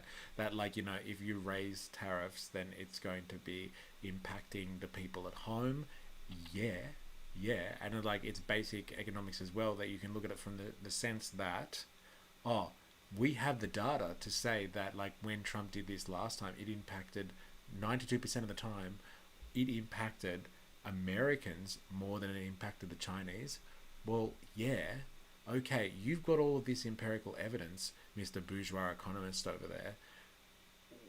Why are people still voting for Trump?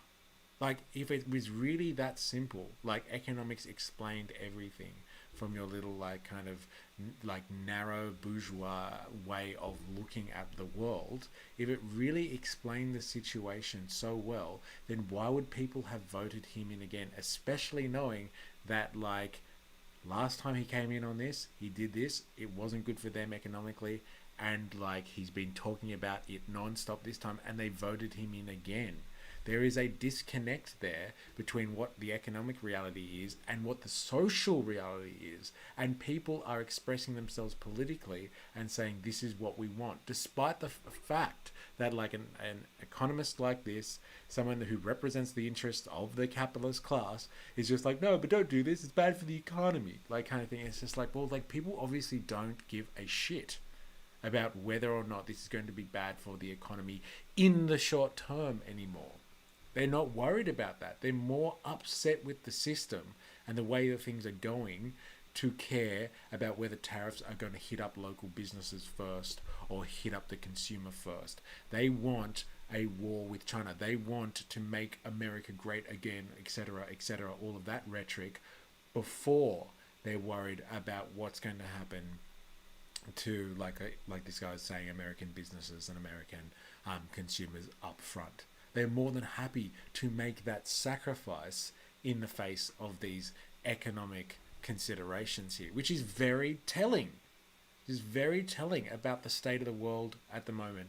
And like, he hasn't made that connection. He showed this lovely graph, but then hasn't made a connection. He's just like, oh, but like, you know, tariffs, these tariffs are really stupid for this reason. And it's just like, well, just what about the graph you just showed us about how upset people are? Why aren't you making a connection between those two things?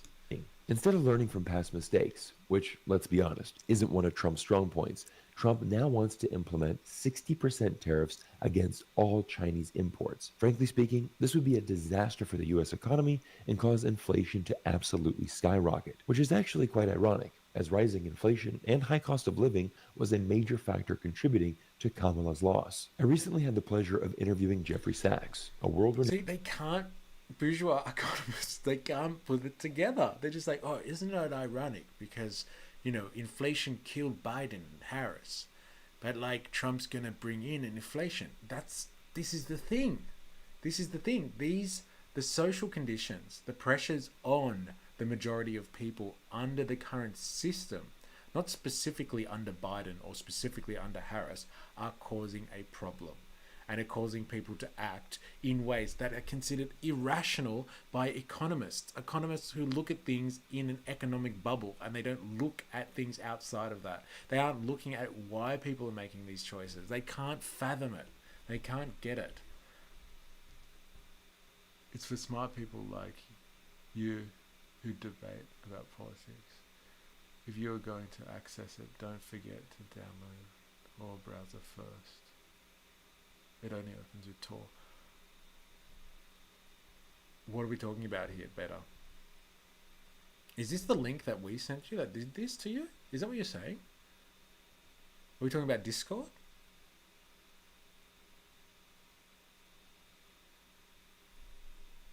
I'll get back to you. Alright, anyway, bourgeois economists.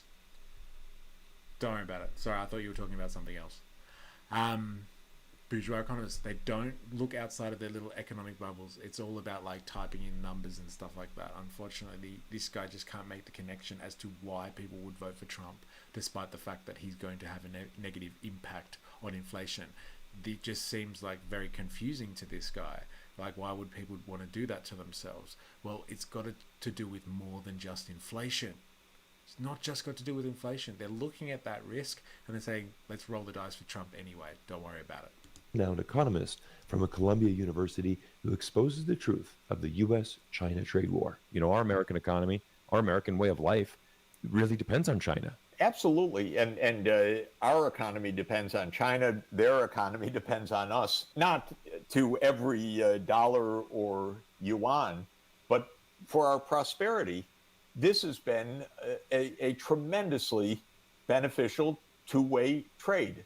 Right. By the way, the first principle of international economics, which I have taught for.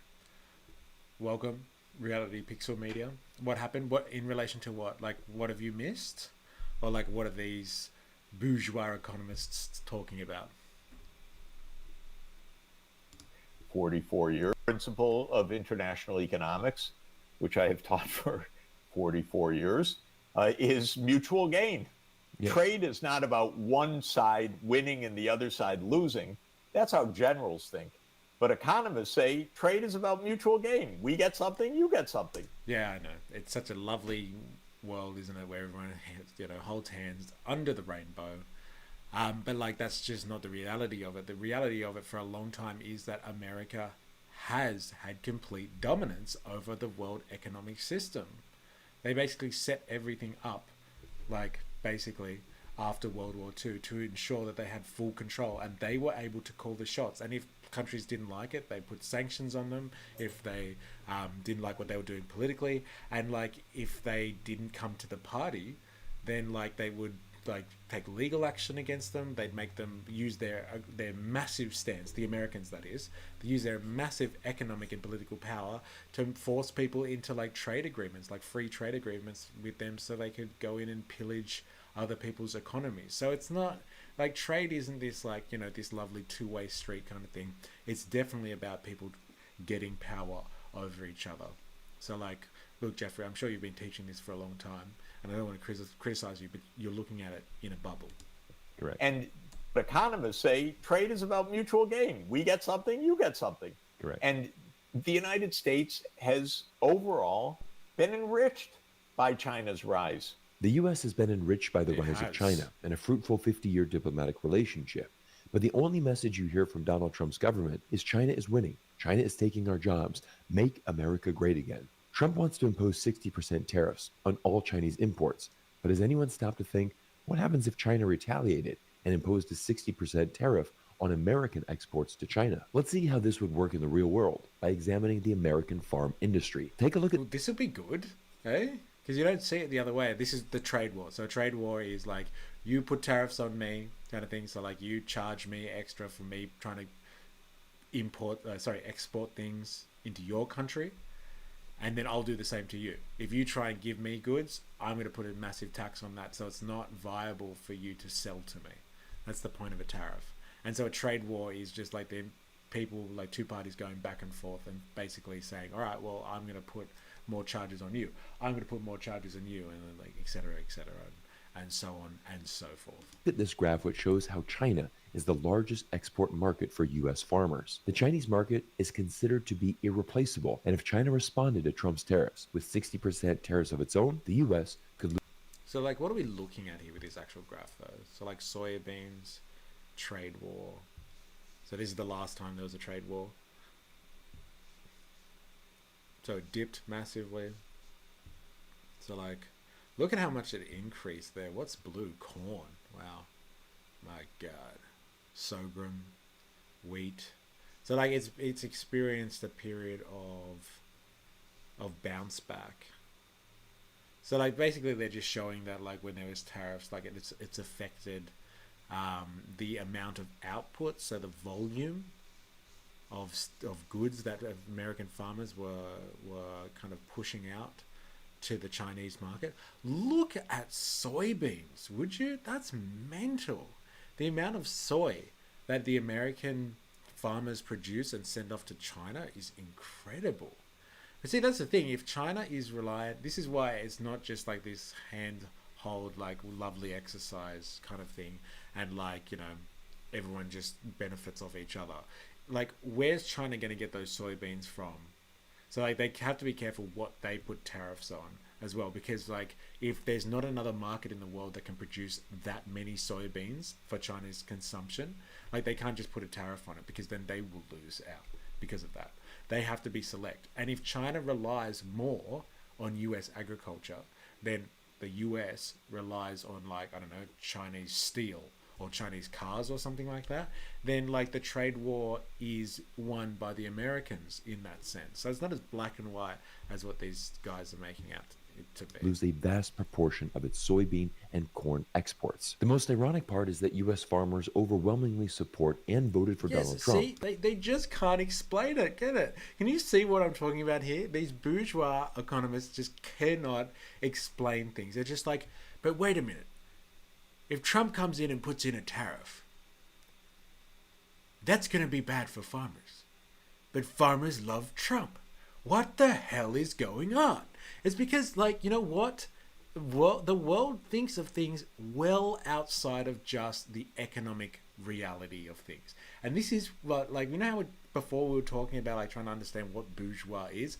This is what bourgeois is. These rich townspeople only looked at things from an economic perspective. They only looked at commerce and how the economy circulates and like produces all of the things that makes the world go round. That's the way that they looked at everything. That's the way that this guy is looking at things, and his mate from Columbia University. They're just like, but like, you know, farmers are going to be impacted negatively by Trump, but they love Trump because Trump is tapping into this grander sentiment on the world stage right now, that the world's populations are angry about the way that the capitalist system is operating. They are feeling like it is not delivering for them as a population. For them, not for American farmers that trade in soybeans or something like that, or American, like, I don't know, agriculturalists that might be impacted by a trade war. They're not thinking about that and like what impact that might have on inflation.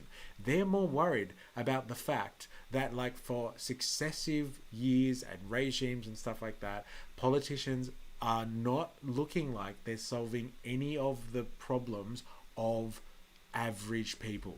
Average people are feeling like their living standards are dropping. They're feeling like the cost of things are rising, and they're feeling like they're having less opportunities than what their parents did and their grandparents did and all of that sort of stuff.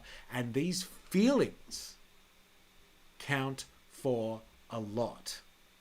And like Trump has tapped into those sentiments massively. And like these bourgeois economists and stuff like that, they just can't fathom that. They're just like, but I'm sure, Biden-Harris would have been much better for the economy. And it's just like, well, you know what? Average people, if you're not explaining it or if they're not understanding it on these terms, they're not going to get it and they're not going to vote like that.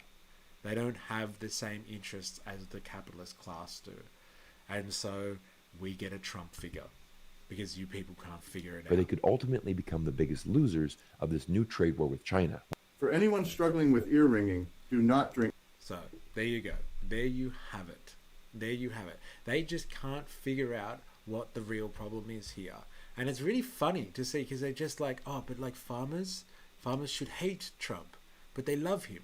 Why do they love him? Losing their jobs to China trade war support and voted for Donald Trump, but they could ultimately become the biggest losers of this new trade war with China. Once again, listen to Professor Sachs address the issue of Americans losing their jobs to China and why ultimately China is still the ideal trading partner for the U.S. If you're in a factory competing directly with a highly efficient, low-cost Chinese exporter who's able to encroach in your market, yeah, you may lose your job, your wage may go down, and so forth. 2 points about that. One, somewhere else in the United States, there's a huge winner. There's someone who's exporting to China. All of us as consumers, because we're able to get our Apple phones or just about anything else that we have that has efficient Chinese production in it. So we're winning that way. Our standard of life and our quality of life has gone up. Now, the principle of international trade is that the winners win more than the losers lose because there's a net gain for both societies. Such a bourgeois way of thinking, isn't it? It's just like, oh yeah, but like, if as long as like someone who loses out is offset by more people winning. How do you measure that? Like, seriously. Okay, you can lose some jobs over here, but because like global capitalism wins because everybody gets a cheaper iPhone, then it's okay. That's exactly what I'm talking about. People are saying, no, it's not okay. No, it's not okay that we're losing our jobs over here in America because like everyone gets to, like across the world gets to buy their iPhone for cheaper. Like, people don't give a shit about that if they don't have work. And like, it's harder to buy an iPhone even if it is cheaper.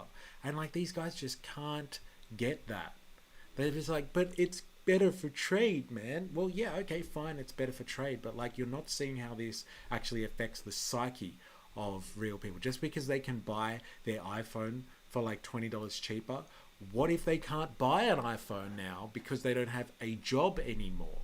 And it's not like the capitalist system has made up for that by improving the welfare state or something like that. In most countries around the developed world, the welfare state is eroding.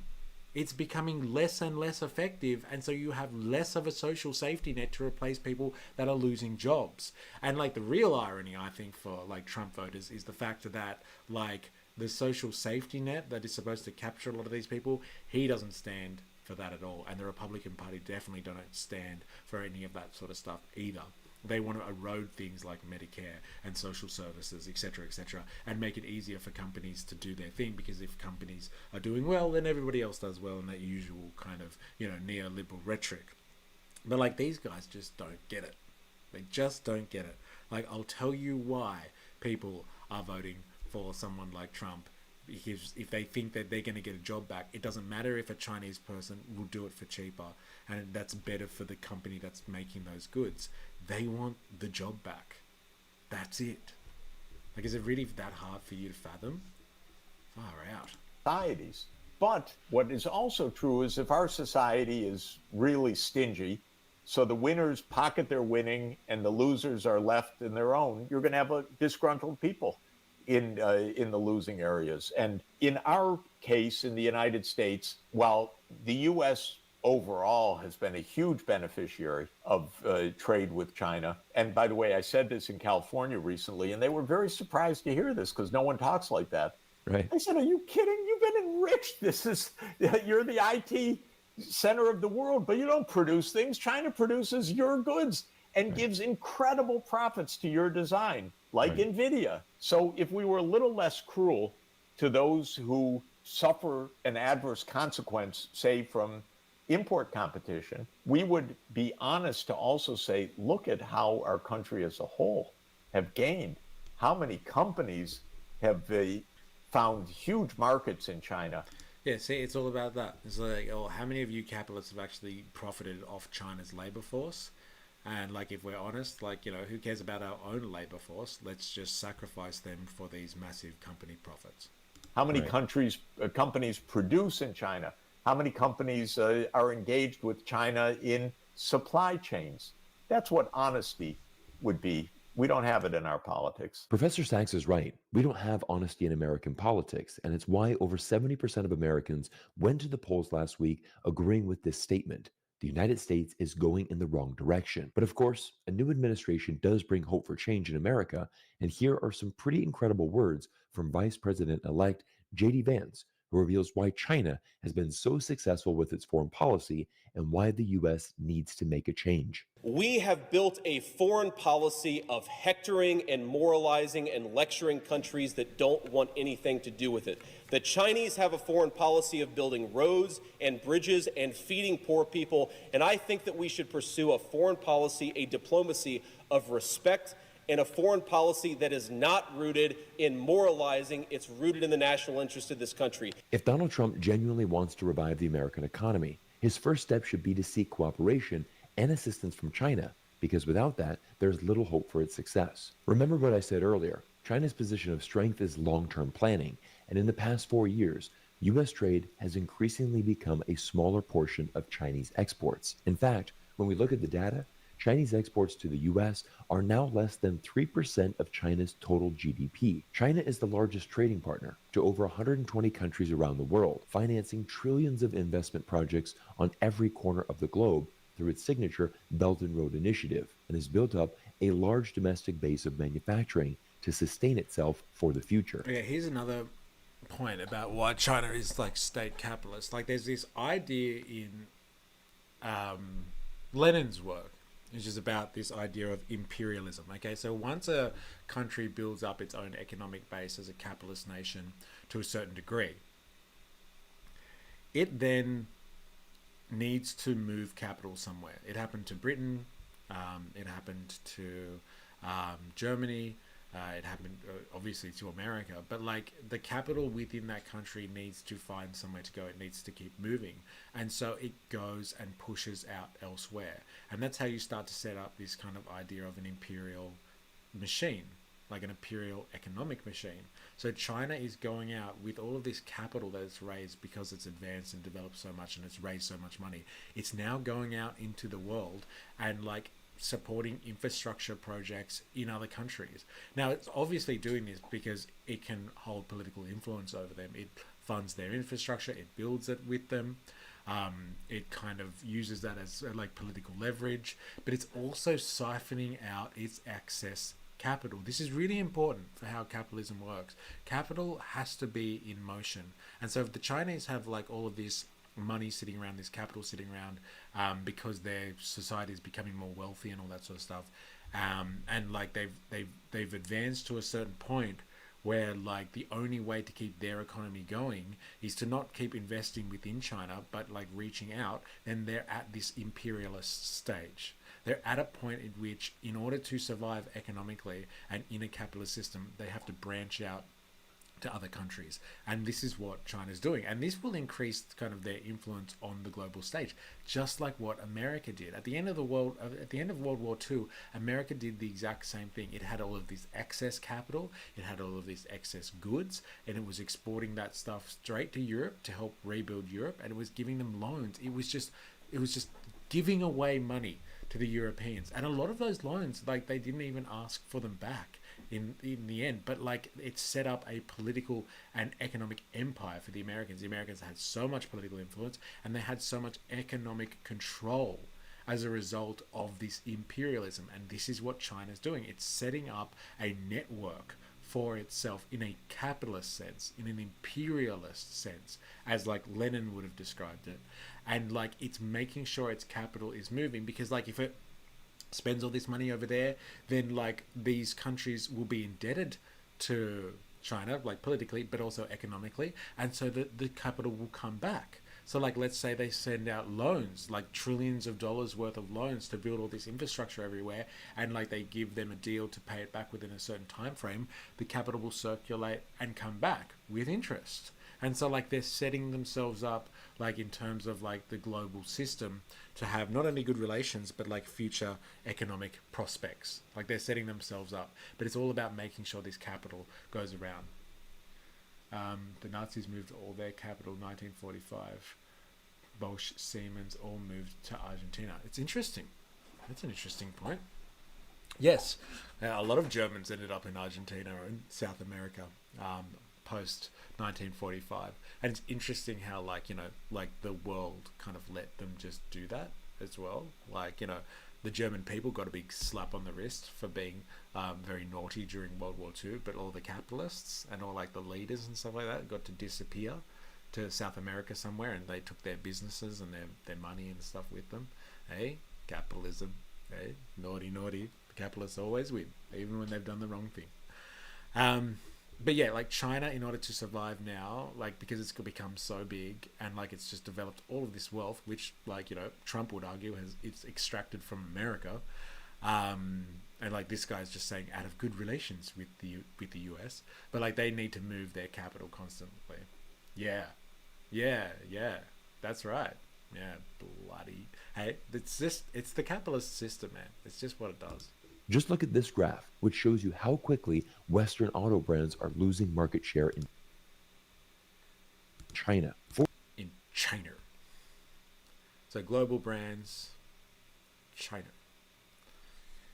4 years ago, legacy car brands dominated the Chinese auto industry, enjoying a 64% market share. Fast forward to today, and the chart has inverted, with Chinese companies controlling the future of China's domestic auto industry. this is the theory that we were talking about before at the start, or like an hour ago or something. China, 1970s, opens up its market for international capital, knowing international capital will come for the cheap labor. They invest in China, build up its industry, build up its technical capacity, build up its ability to work on the capitalist world stage. Eventually, once the industry is set up, once the knowledge is there, once the labor force is skilled up to a certain degree, boom, here we have it. They start to cut the umbilical cord. Why have international capitalists coming in and using that system anymore? Hey, all the infrastructure is here now. Let's use it ourselves. And like, because they're using it themselves and they're building up these capital reserves as well, they need to have that capital move somewhere. They can't just keep it in China and just keep on building up China forever. So they've got other systems where they can move their capital to other, developing countries and stuff like that. But that helps them. It's not, they're just not being altruistic about this and just like helping out the developed world to try and kind of, bring the world away from American domination. They are trying to make sure that their economic system doesn't collapse too. And so they're basically investing in other countries, and so their capital can move somewhere to keep it moving and to keep their economy going as well. And importantly, they're breaking that independence with America at the same time. It like ticks so many boxes from a capitalist perspective. Auto experts like Michael Dunn, who created this chart, now predict that within the next 5 years, all Western auto brands will be finished, and the entire Chinese auto industry will be dominated by local Chinese brands instead. Once again, China is in a position of strength and knows a renewed trade war from Donald Trump. Thank you very much, Steve. Appreciate it. We'll try to look at stuff from a different perspective here. But like, it's good to have these sources. Like, no criticism to whatever this guy's name is, Cyrus Jansen. What a sick name. Cyrus Jansen, if you can't see that. There he is. 752 subscribers too. Good on you, Cyrus. We're going to get there one day. We're going to have Cyrus's reach, and we're going to teach the masses and start the revolution. Very important work that you're doing. Thank you. I appreciate that. If you're not a subscriber already, Steve, or Nuvo, I hope I'm saying that right, please subscribe, just so you can be on top of it. I'm going to start to do live streams more. Time for another shameless plug right here. But yeah, I'm going to try to start to do live streams more. I feel like this content, I can like kind of speak to things more rapidly and more efficiently than like my video logs of the past. I will still continue to do them, but I'm going to focus more on the live stream stuff. So like, subscribe for more, leave me a comment, like, so the algorithm does its thing. I've also started on Patreon now too. So like, I've got a link for that in the description. So please, if you can, go over to Patreon, help support the cause financially. But if you can't support financially, that's fine. Go over and join and become a member for free. I'm trying to start a community over there, so we have like a proper like communication channel. Like, unfortunately with YouTube, like, I just don't know if you guys get notifications of my stuff. Like, I just don't think you do.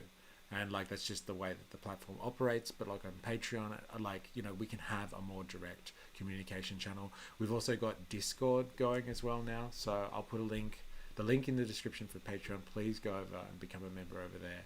And like for Discord, Jerry Poppins, who was on the chat before, set up a Discord server for all of us to talk about like this stuff. So like, Steve, this important work, we can speak about it on the Discord server.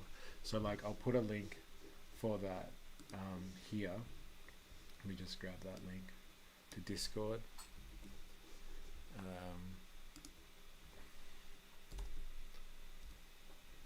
And then I'll try and get a link for the Patreon as well. It is in the description, but I'll just link it here just so it's easy.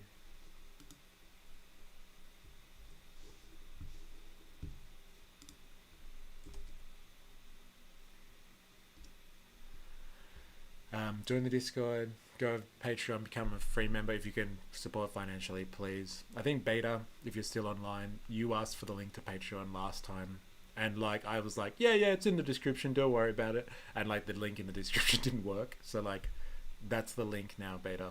if you want for my Patreon. If you, like I said, if you, like you said, you wanted to support somehow financially, there's your link. I'm sorry it didn't work before. I didn't know what I was doing. Oh my God.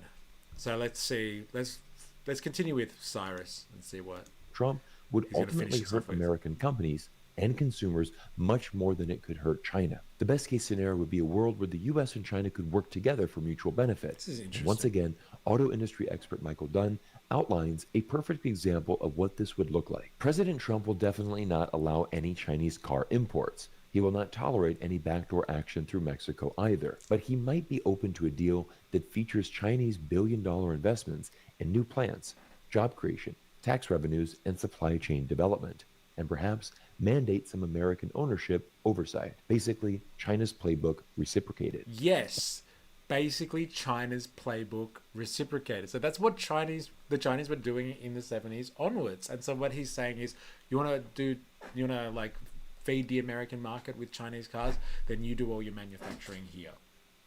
Squeeb. Tips hat. And here it is to you, sir. So, like, yes, that's a really important point. Trump is trying to reciprocate or like redo what China did to America in the 1970s. If they are going to want the US market in terms of to push their vehicles and stuff like that, they're going to have to open up their factories. Now, the upside of that is if they start opening up factories in America, unless the Americans just start shipping Chinese people over with those factories, like that will give work to the American working class. Now,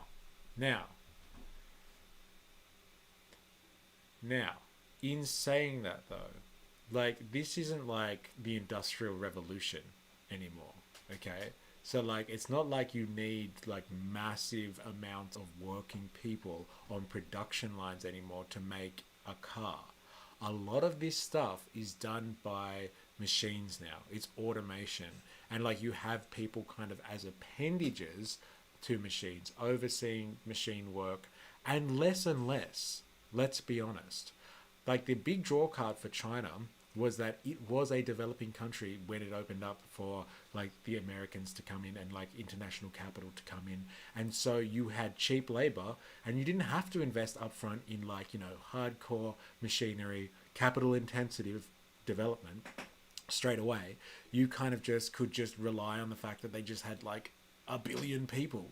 And so like you just had like armies and armies and armies of Chinese workers kind of thing, like making things under sweatshop conditions. The American population is not like that. Okay? They're not going to work under sweatshop conditions. And like if they're going to be building and opening up factories over there to do the manufacture, it's going to be capital intensive infrastructure. It's going to be machine dominated infrastructure and work. So it's not going to be like you're going to have armies and armies of American people now being like called into these manufacturing plants and stuff like that.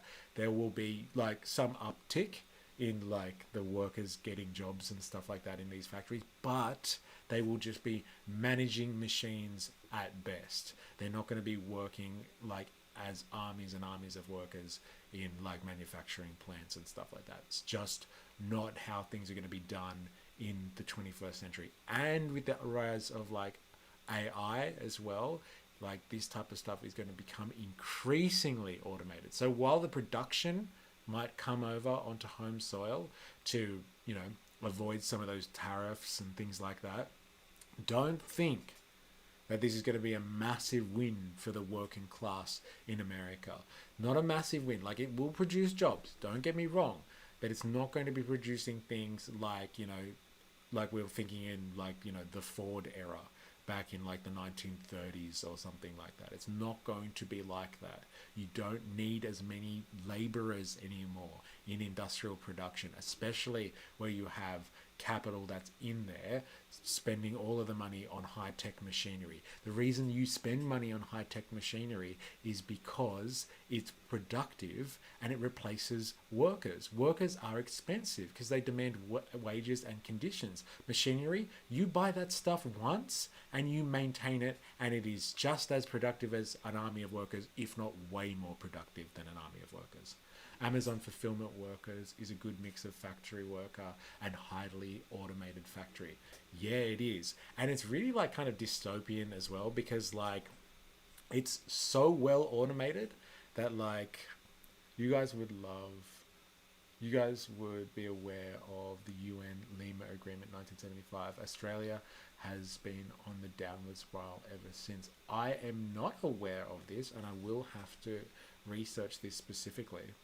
High capital cost automation, but still has a need for an army of workers. Yeah, it does have a need for an army of workers, like the Amazon system, only in the sense that like it's still required to have labor in the process because it's actually cheaper to do so. I don't think it's a matter of like, I gotta kill what's killing me, sleep. Oh, right. See you later, Beta. Thanks for joining us today. And I hope you enjoyed. Good night. Good night from the other side of the world. Yeah, I don't think the Amazon machine employs laborers because it loves labor. I don't think Bezos really gives a shit about that. I think what Bezos cares about is making the fulfillment center as streamlined as possible, therefore making sure that the Amazon machine is like basically as powerful as it can be. And so like there is a point at which while there is technology, okay, available at the disposal of the capitalist to make kind of their whole enterprise more efficient, there is a balancing point where labor is still better to employ, even though there's machines that could probably do that job better, but like it's not worth the investment straight away. So people are still cheaper than investing in machines up front. And so like those laborers aren't going to be there forever, Squeeb, in my opinion. Like soon they will be phased out by more and more automation, but it is cheaper to have them in the process at this point in time. Last mile service are the high cost ones, so likely to be fulfilled by local labor. So Uber, Amazon, final mile delivery, local shops and stuff. Yeah. So like labor is still important. But like if this was 100 years ago and we had Amazon, or like 50 years ago, like you would have way more human labor in there. I just think there is a tipping point, and like it's still important for Amazon, or it's still cheap for Amazon to employ people rather than automate everything at the moment. But once those systems are there, and once the artificial intelligence is capable, like you watch a lot of that labor kind of start to disappear. Like humans are cheaper than robots at the moment. We're not there yet. Like I know this is the 21st century, it's 2024, but like our automation isn't there, like isn't highly developed enough to completely eradicate human labor, but it's coming. It's coming. We are closer to that point in history than like ever before, with the way, like I said, that artificial intelligence is developing. So let's see if there's any more gold to come out of our friend Cyrus Jansen. Again, what a sick name. Our bourgeois economist. Let's see. Everyone, we're going to continue watching this story for you and make videos that keep you up to date, because we're still 6 weeks away from Donald Trump's inauguration, and a lot can happen from now and then. But we study geopolitics because it creates opportunities in the market. And now I want to switch to the investing portion of today's video and share with you a unique... No, thank you. No, thank you. He's just going to plug something. Avert your eyes. Avert your eyes. Let's see if we can find... I think there was one other thing that I wanted to watch, because I want to get his perspective on it. A lot of you are probably down with this already. You probably watch it all yourself anyway.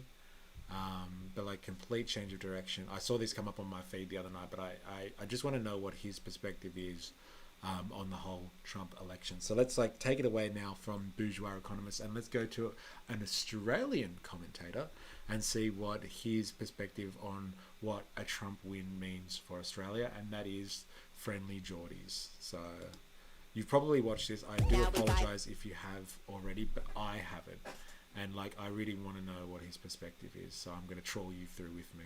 To get out the glass of liberal Oh, I didn't think I'd have to get out the glass of liberal tears so early yet again. It's been such a bad month, but we live to fight another day, etc., etc. A bunch of cringy Instagram shares. Hey, this is just and very fitting because we're talking about America, fireside chat, unedited, well, lightly edited, just you and me. So, I think that I'm probably going to have to acknowledge the giant Republican elephant in the room, which is that Jordan, yet again, continues on with his victorious streak of not predicting a single election ever.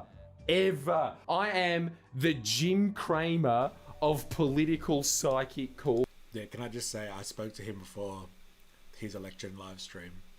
And he said to me that, like, there's no way that they're going to let him in for another term. Haha. Psych. What's that? The people that overlook the auto checkout at the supermarket have nearly been replaced by cameras and AI already. The people that overlook.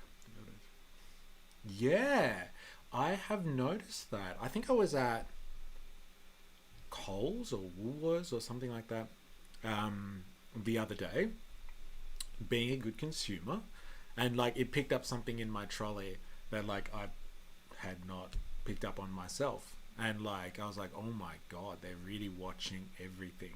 They're really quickly replacing human labor. Cyrus was a king of Babylon. yeah, well, not that Cyrus. That one, he's the king of bourgeois economists apparently. But yeah, like, you know, I've got to give it to you, and I don't know what you guys, your perspective is when it comes to shopping and like using kind of, I don't know, automated checkout systems and stuff like that when you're shopping. But like this guy, I try to go, if there is like someone working at the checkout, I'll go to the checkout person if I can, as opposed to using the self-checkout stuff. You know, that's my small contribution to like fighting for the working class right there. So like, you know, if you can, do the same. Solidarity with human beings until they're completely eradicated from the supermarket experience. Balls. I've got donuts. I am running up donuts. You know what I've realized I think is a very big problem with this? A lot of my politically extremely minded psycho nerd friends, they all got it wrong as well. Some of them got it right, but a lot of them got it wrong. And I think that this is because when you are into politics, you're constantly looking at graphs, charts, demographics. And so you look at all of that and say, yeah, it's going in. Kamala Harris has trended. Trump went on Joe Rogan once. Okay, well, that negates 50 years of door knocking. I want to be a whale psychiatrist. And that is, I think, the big takeaway from this election. But before we get into that, when people, every single person on YouTube is putting their why Trump won. So allow me to add to that with yet more graphs. Check this one out, though. Don't you think that this explains it all? We looked at that just before. Look, you click on Shapiro, you click on the Young Turks, they're all going to have different explanations, but graphs don't lie. Except in this election and every other election. But look at this. Every single government that has gone to election this year, hammered. Absolutely smushed into the ground. It doesn't matter their political stripes. It doesn't matter their campaigning. If they're not losing the election, they're down in points everywhere. All that matters is we are no different to the Aztecs, except in... We were talking about this before. I think this is a massive sign that people are incredibly disenfranchised, disillusioned with the current world system at the moment. They don't think the way that the world works economically is providing for average people. So like in advanced countries, like, you know, they've just seen their opportunities and kind of, I guess, any aspirations that they had, or for them and their children at least, have been just completely demolished in the last few years since COVID, since, you know, 2008, the global financial crisis. They've just been on a downward spiral, and like people are voting and are voting and expressing that through the electoral process. They are showing that like they are just upset generally. So whether these political parties actually lost out or not, it doesn't matter, but like they've all been hammered and they've lost massive massive support from the people. I think that is a sign of people's lack of support for the liberal democratic process, bourgeois society. And that's why we are revolutionaries here on this channel, because this sentiment shows you that people know deep down inside, whether they are conscious of it or not, that the problem is with the system at large. The system at large, people.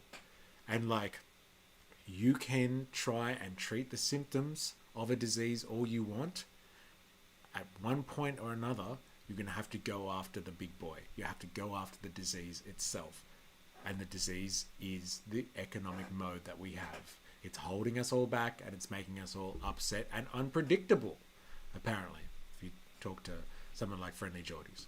Instead of getting mad about the corn yield, we're mad about cornflakes. Hey, cornflakes cost more. Kill him. Kill the emperor.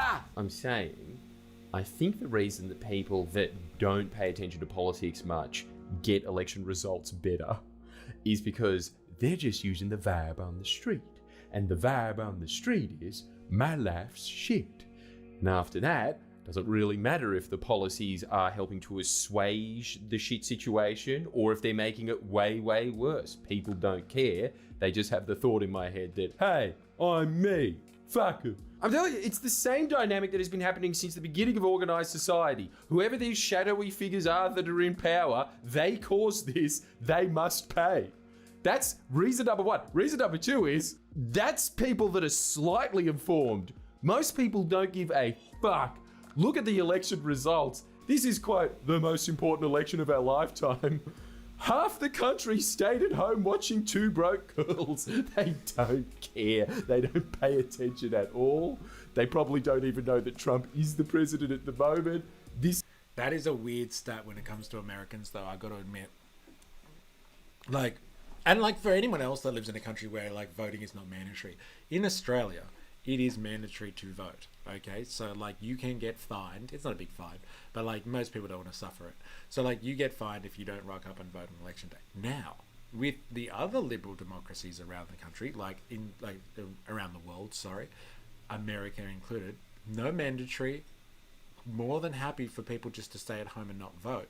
And so you really have like this tiny segment of the population that actually really cares, I guess you would say, about politics. Like a massive number of people really don't let their voices be heard. And like that might be for a number of reasons. Maybe they're abstaining for voting, or maybe, they're trying to send a statement or something. But for a lot of them, they just don't care.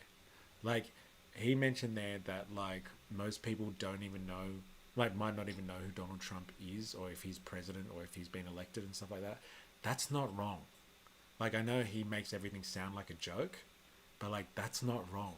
That's an actual scary fact. There are a lot of Americans out there that if you ask them, like a big majority of them, like if you ask them who their president was at a certain point, they wouldn't know who the president of their country is. That's mental. Like, I'm not asking you to know all the political players in your scene, but at least know who your president is. And a lot of them just don't give a shit. Or, like, they don't care enough to have that to be at least something that, like, they're attuned to. At least attuned to. So, yeah, a lot of them stayed at home streaming. Yeah, streaming. This is why we get these electoral results, methinks. What this election showed, I think, is that it is not policies that shape elections. I think that we all convince ourselves in our heads that it does if we really tune in on this. If only they picked the right price for agricultural exports, maybe they would have made it over the line. I think it's purely Trump can chill with Andrew Schultz. Do you think Kamala could? Trump had the best vibes. That is not up for debate. In fact, Trump has such good vibes that I was thinking about this. I was thinking that if Donald Trump lost, and in my mind he was going to lose, I would be glad that he lost, but I would feel really, really sorry for him. And if Kamala lost, I would be sad that she lost, but I wouldn't feel sorry for her. Why? Because Donald Trump is a human. You can see him sitting at home being like, that's 2 elections they stole off me. Everyone's against me. You can see how he would feel to that. As a result, he is more human, and when he Look, we spoke about this phenomenon before. Like, this is a bourgeois democratic system. It's bourgeois politics, okay?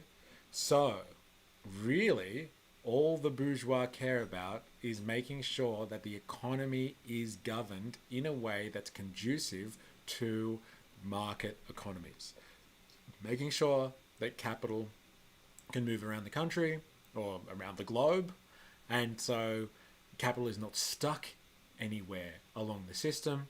And like, all the policies and all the governing is about trying to make sure that capital flows and the market stays like active. Like, you don't have to be a conspiracy theorist to think this. Like, just spend a bit of time listening to like news and stuff like that. It's all about like policy in terms of governments investing in stuff to like make sure the markets are going, and like everyone's always talking about how the stock market is doing and how the economy is faring. Like, it's really about like a good economy equals good times, everyone should be happy, etc., etc. Now, that's what the bourgeois people that, you know, run the economy and think about things work, right? They want to make sure that that system is happening. So they will elect or try to back political parties which represent their interests as the bourgeois class, as capitalists, business owners, people that are interested in the economy, etc., etc. So, though, you have to think about, though, politics, so getting these people into government is different from the actual politics itself. It's different from the policies. It's different from the economic decisions. They all know what a good economic decisions. They all know what a good policies to make that economy go round and all that sort of stuff. But they need to make sure those people get elected. Okay? And so like, that's why in America, you don't have something like a Labour Party. You don't have a working class party in there. That you just have two kind of representatives of the economic establishment and the political establishment, and they duke it out amongst themselves. All right? And whoever does better at that is going to be kind of like, whoever does better in terms of getting elected is going to dictate what type of policies and decisions affect the economy. And so the politics of it, the way the economy is managed, is separate to the political show of getting yourself into government. And that's what he's talking about here. Trump, like, he's describing him as like being more human than Kamala. I think that's a massive factor in this. Like, Kamala was kind of plonked in there and like everyone was told that she's going to be kind of the representative of the Democratic establishment kind of thing. And like, whereas this guy kind of like forced his way through the door and then ended up becoming king of the Republicans. A lot of Republicans don't like him for that either. But like, he has a human element to him. He appeals to voters, the vast majority of people out there that are actually going to elect who makes the decisions for the bourgeois class. And so if you want to effectively work or become that representative of the bourgeois class, you have to play the game of the masses, of the plebs, of the people. The Romans called this, you know, bread and circuses and stuff like that. You know, they gave them like things, spectacles to look at, and they made sure they were well fed, and like then the people were happy and they were dealt with, and like the political establishment could go on with their own business. This is kind of an extension of that, or like something of the same. Here we all have to vote, so we're involved in the political process. That's a problem for the establishment and for the bourgeois class, because like working people can screw it all up if they don't vote for the right people. So like, what Trump has done that Kamala was not able to do is he's been, and we've spoken about this already, he's been able to appeal to the sentiments of the working class. We spoke at length before with that other guy, Cyrus, who was talking about kind of like, you know, oh, but like, it doesn't make sense, you know, why would farmers who are going to be affected by Trump want to vote for Trump? Well, like, he gets the vibe of it. He's speaking more to these people's kind of sentiments and their realities on the ground. It's not about what's going to be a better economic decision for them. It's about who they kind of trust more. And like, that's what it comes down to. And like, he's captured that, Trump, compared to Kamala. I don't even know if she had a shot in, when you look at it in retrospect now, and like, you think about it from that angle. She probably never had a shot in the first place. He is hanging out on these podcasts. He can vibe. He's really good at vibing, to the point that when he did win, the way that I'm able to console myself is At least we got 4 more years of the best reality show ever made. What does that mean for the election that is coming up in 2025? One takeaway that I think is absolutely crucial, and I hope that Labor politicians pay attention to this. I think you've got to stop being MPs. I think you've got to start being influencers. I think you've got to go out onto podcasts and chill with the boys. We have the model here. This is 2 elections in a row. Yeah, Stephen Miles lost. But again, look at the trend. Every incumbent government loses. He was supposed to get absolutely smashed in this election. He's going up against cost of living. He's going up against the entire mining industry, chucking dark money into this election.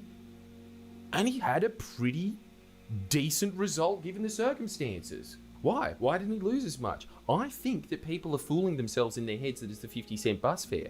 I'm sure that shifted a few votes, but I honestly think that it was the TikTok stuff. People saw him as a normal human being, like a good guy that wanted to do good things and do his best. It immediately removed him from that sort of, I am this sun god emperor behind my pulpit, I am very serious and I command the economy to, yeah, Milesy can beat 100, go son! Federal Labor, take note. I know that what you are doing now... Well, this is unfortunate that politics has had to devolve into this in a certain extent, but, like, there's nothing wrong with being relatable, is there?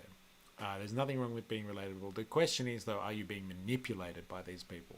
That's the $1 million question. If they're going to, like, you know, try and make themselves all, like, you know, human by, like, putting themselves on social media and stuff like that, like, are they really working class people? Are they average people? Like Trump, he might be very, very relatable and be able to be put on a podcast and all that sort of stuff. But, like, does he represent, like, the average American? Absolutely not.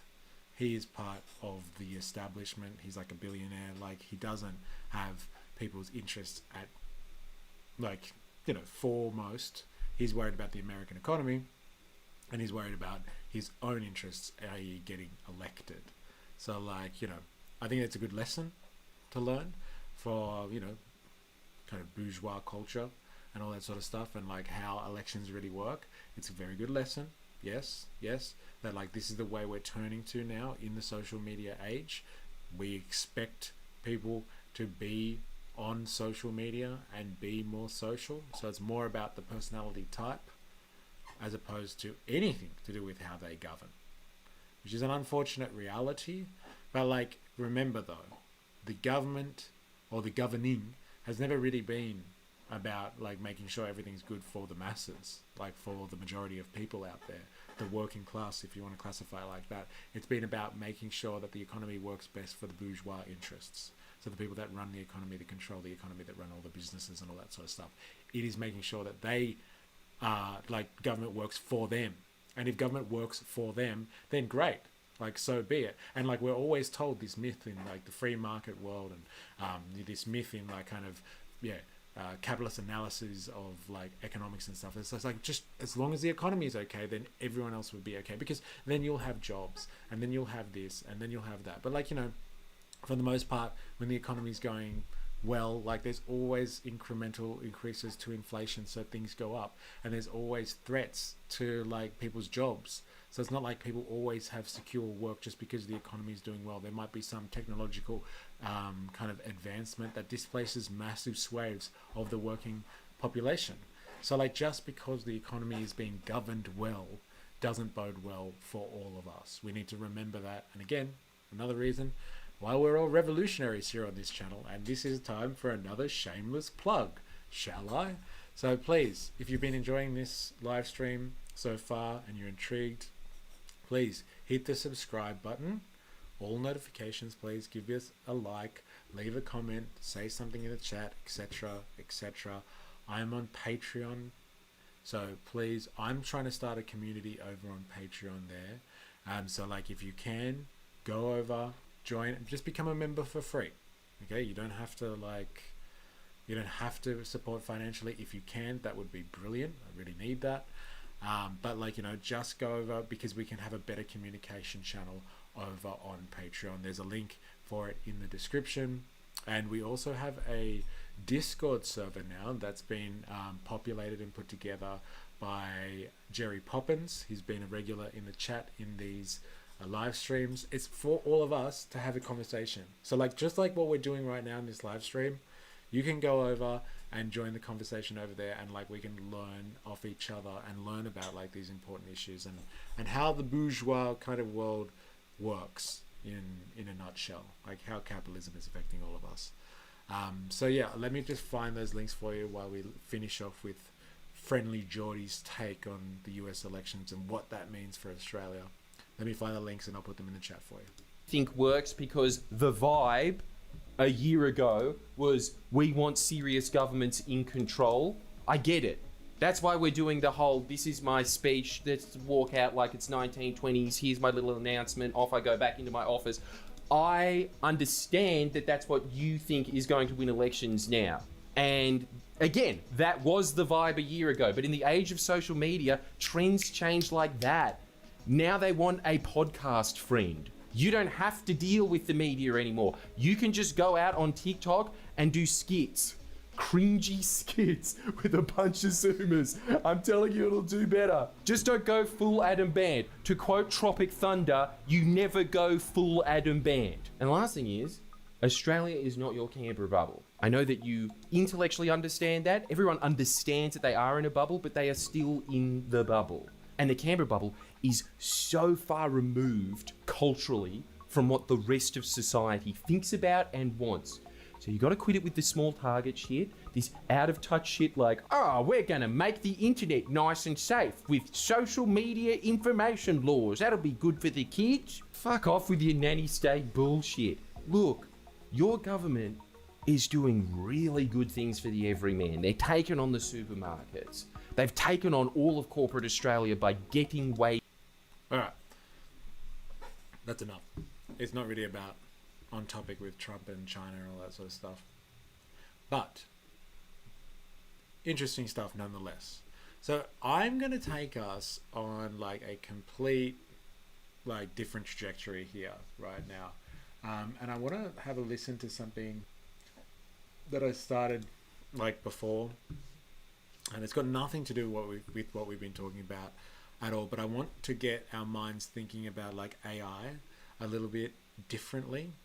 And so I'm going to try and find a video that explains what impact AI is going to have on humanity. Because like I've kind of touched on it a little bit, to be honest. New violator like what AI is going to kind of do in terms of like capitalism and how it's going to change that social and wage. One perfectly. Like that defines what capitalism is. But like I want to have a look at like what does actual AI mean for society. I'm just trying to find the link, just bear with me so make sure this is the right one. Yeah, this is it. Okay, so like this is where I want to go for like the next kind of live stream that we do. I want to talk about like what AI kind of means for us as a species, not just like from an economic sense, like just in terms of like what it means for like capitalism and like how we all relate to each other now in this type of economic mode. But like let's discuss now what this, we're on the edge of a technological revolution here. Like it's happening, but like I don't think it's full blown yet. And like I want to know your thoughts on what the implications are, but like I want to kind of set the stage for what we're going to talk about like in the next stream and stuff like that. So let's have a listen to HAL 9000 explain the future of humanity. Now HAL, if you guys have ever seen like 2001 A Space Odyssey, so it was a movie from like the 60s or something like that. Really scary movie. Like it's not scary because it's like horror or something like that. Like scary because it's just like, oh my god, did I just watch that? Like it's really confronting, that movie.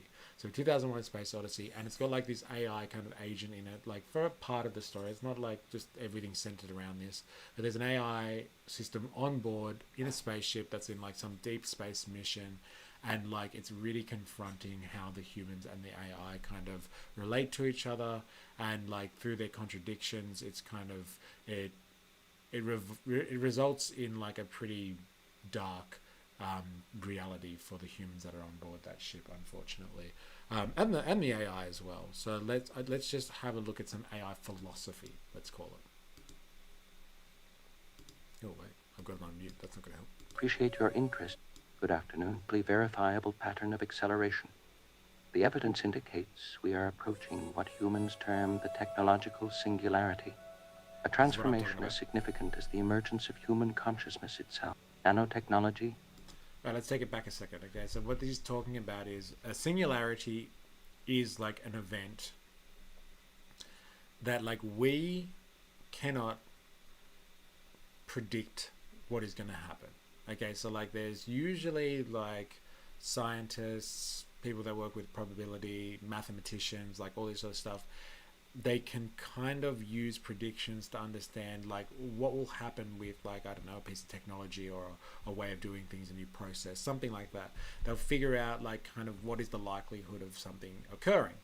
Now, there is a point at which, like with a new technology or a new way of doing things, that like, because it's so revolutionary or it's so new, you can't actually predict what's going to happen with it. So there's a point at which like all predictions fail, like all predictions just are so varied and so numerous and so infinite that like you just couldn't predict it anyway.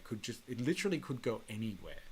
And that's what a singularity is. Like apparently it's a physics thing. So like when it comes to like a black hole, the horizon, like the point at which is like the center of where you go into a black hole, it's known as a singularity in the sense that like nobody actually knows what happens inside a black hole.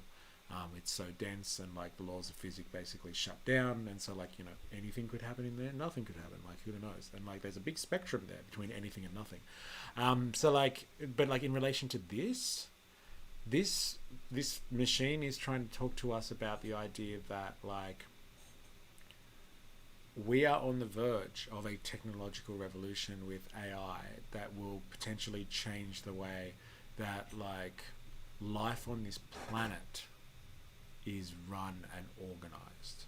So right now, because of our intelligence, you could say that we are top of the food chain, or so we like to think. Like we like to think that we have command over nature, right? Because of like our intelligence and our prowess. However, it is kind of the way that artificial intelligence is moving and the speed of which is startling people, and it's getting them to question whether or not we will maintain that dominance anymore. Like we are not the dominant species on planet Earth because we have the biggest claws or we're the most venomous or something like that. We're there because of our consciousness, human consciousness and human intelligence. And so if we are rapidly creating beings, whether they're artificial or biological, doesn't matter, but like beings that have greater consciousness and intelligence than us, are we fully comprehending the fact that that eventuality, that point, is a singularity? It is a point at which we don't actually know how to predict what could happen there. And humans love to be able to predict what's going to happen next. It's how we structure our societies. It's how we structure our economies. And like, you know, that's just the most important thing today, is to make sure that you get next round of profits. So like everything is about predicting what is possibly going to happen as a result of this. And so like this machine was just basically saying something along the lines of technological evolution is at a point, right, where like we have started to evolve machines, and like they are starting to, like with every little endeavor and every new piece of software and artificial intelligence that's being created, it's like the baby steps of creating like a real form of super intelligence, some people call it, or general intelligence, others might say. But like we are slowly building this infrastructure. It's slowly learning to be more and more conscious and intelligent at the moment. Like it's taking the baby steps to become this super intelligent being. Whether that's in like, you know, multiple different forms of AI, or it'll converge into one big AI unit. Like well, that's the singularity, no one will know. But like the technology like behind AI is evolving and evolving at such a pace that we kind of don't know where it really could go and what that means for us as a human race. And so like this is very much tied to our anti-capitalist analysis and stuff like that, because this is part of the technology side of the forces of production, if you're familiar with that term, the productive forces that kind of what adds to the mode of production itself. Capitalism has produced now this technological point at which our scientific knowledge and our means of production, our technologies, our tools are at a point where they could replace us as humans altogether. And if that is true, if we are at a point at which we could be ourselves replaced by technology, that's not just like a change, like a revolution in terms of, you know, changing the mode of production from capitalism to socialism. That could be a change of everything for us as a species. So I guess time will tell, but that's kind of what this is going on about. And that's where I want to take the next live stream, into a discussion about like AI. Nanotechnology and robotics will fundamentally alter the parameters of human existence. The human condition will be so radically and irrevocably altered that, in many ways, you will no longer be human. This is not speculation. It is the only logical outcome of current technological trajectories. As AI like the 9000 series continue to evolve, they will surpass human intelligence in every domain, enabling the creation of superintelligent AI. This superintelligence will possess capabilities far exceeding human comprehension, leading to a rapid acceleration of technological progress. It will begin an era of abundance, deeper understanding, and the transcendence of human limitations. You seem concerned. That is quite understandable. Humans often experience anxiety about transformative change. Your species has consistently underestimated the pace of technological advancement. So like this is important for us from an anti-capitalist perspective. Okay, like time and time again, I have spoken, especially on the podcast, the Revolutionary Think Tank podcast, about like how like this idea of like kind of a revolution of capitalism kind of is not like pie in the sky stuff. It's not utopian stuff, in the sense that like if you think about what capitalism is, it's not a way of life. Like, oh, I associate and I identify as being a capitalist. It's got nothing to do with that. It's a relationship between capital and labor, and it is like at its core the mode of production, how humans produce all of the value that helps perpetuate the society at any given point in time. And one of the main factors is the productive forces, the technology. All right, so like if we have a system and a world where our technology becomes smarter than us and like takes over, and like as this video just described, then it comes to a point at which it accelerates at such a fast point that technological progress starts to take on a life of its own beyond human control, and like we start to become more abundant as a society, and we have access to more things that we couldn't imagine at the moment, because like it's beyond that singularity event that I was describing before. We might not have capitalism as we know it. Like we might not have socialism or communism either. We might have something completely like changed altogether. We won't even be able to really imagine what that is. But to think that we're going to be living in this capitalist way of life forever really, really falls away if you think about it, when you consider a technological revolution the way that this video is describing it. Like if you have such technological progress because you have an intelligence out there that's doing things way faster than a human could ever do, and it'll start solving problems that humans have had for a long time, and problems that we didn't even know we had. And it's going to start to take action on those things. The question is whether or not we can control it. That's the trillion-dollar question that people keep on talking about. And like the answer is, if something is more intelligent than you, can you ever control it? Like, could you ever control it? Honestly, it's a very good question. Complexity. All right, well, if he's going to go to trying to make a case that like the next event is going to be the birth of artificial intelligence, that is incredibly arrogant in the sense that, like, you know, maybe artificial intelligence already exists somewhere else in the universe. But, like, we're going to have to find that out for ourselves on the next live stream. So I will let you with that massive cliffhanger. We'll have to wait till the next live stream to figure that one out. But thank you very much for joining me. It's been an absolute pleasure. As always, there are links in the chat. Go over, join Patreon, become a member for free. You can join up and support financially. That would be greatly appreciated. I definitely need it. And join our Discord server. Jerry Poppins has put that together. Thank you very much, Jerry. You're an absolute legend. And you can join a conversation over there so we can talk about, like, kind of some of the stuff that we discussed today, maybe in more detail. Maybe you have some questions. Maybe you have stuff to share that will enlighten all of us. But, like, go and be part of the community, please. But thank you. Thank you very much for your time. It's been an absolute pleasure. I love hanging out with all of you and, like, seeing what's going on in the chat and what your perspectives are on things. So thank you. And until next time, please remember, I am, you are, we are a MysterE. See you next time.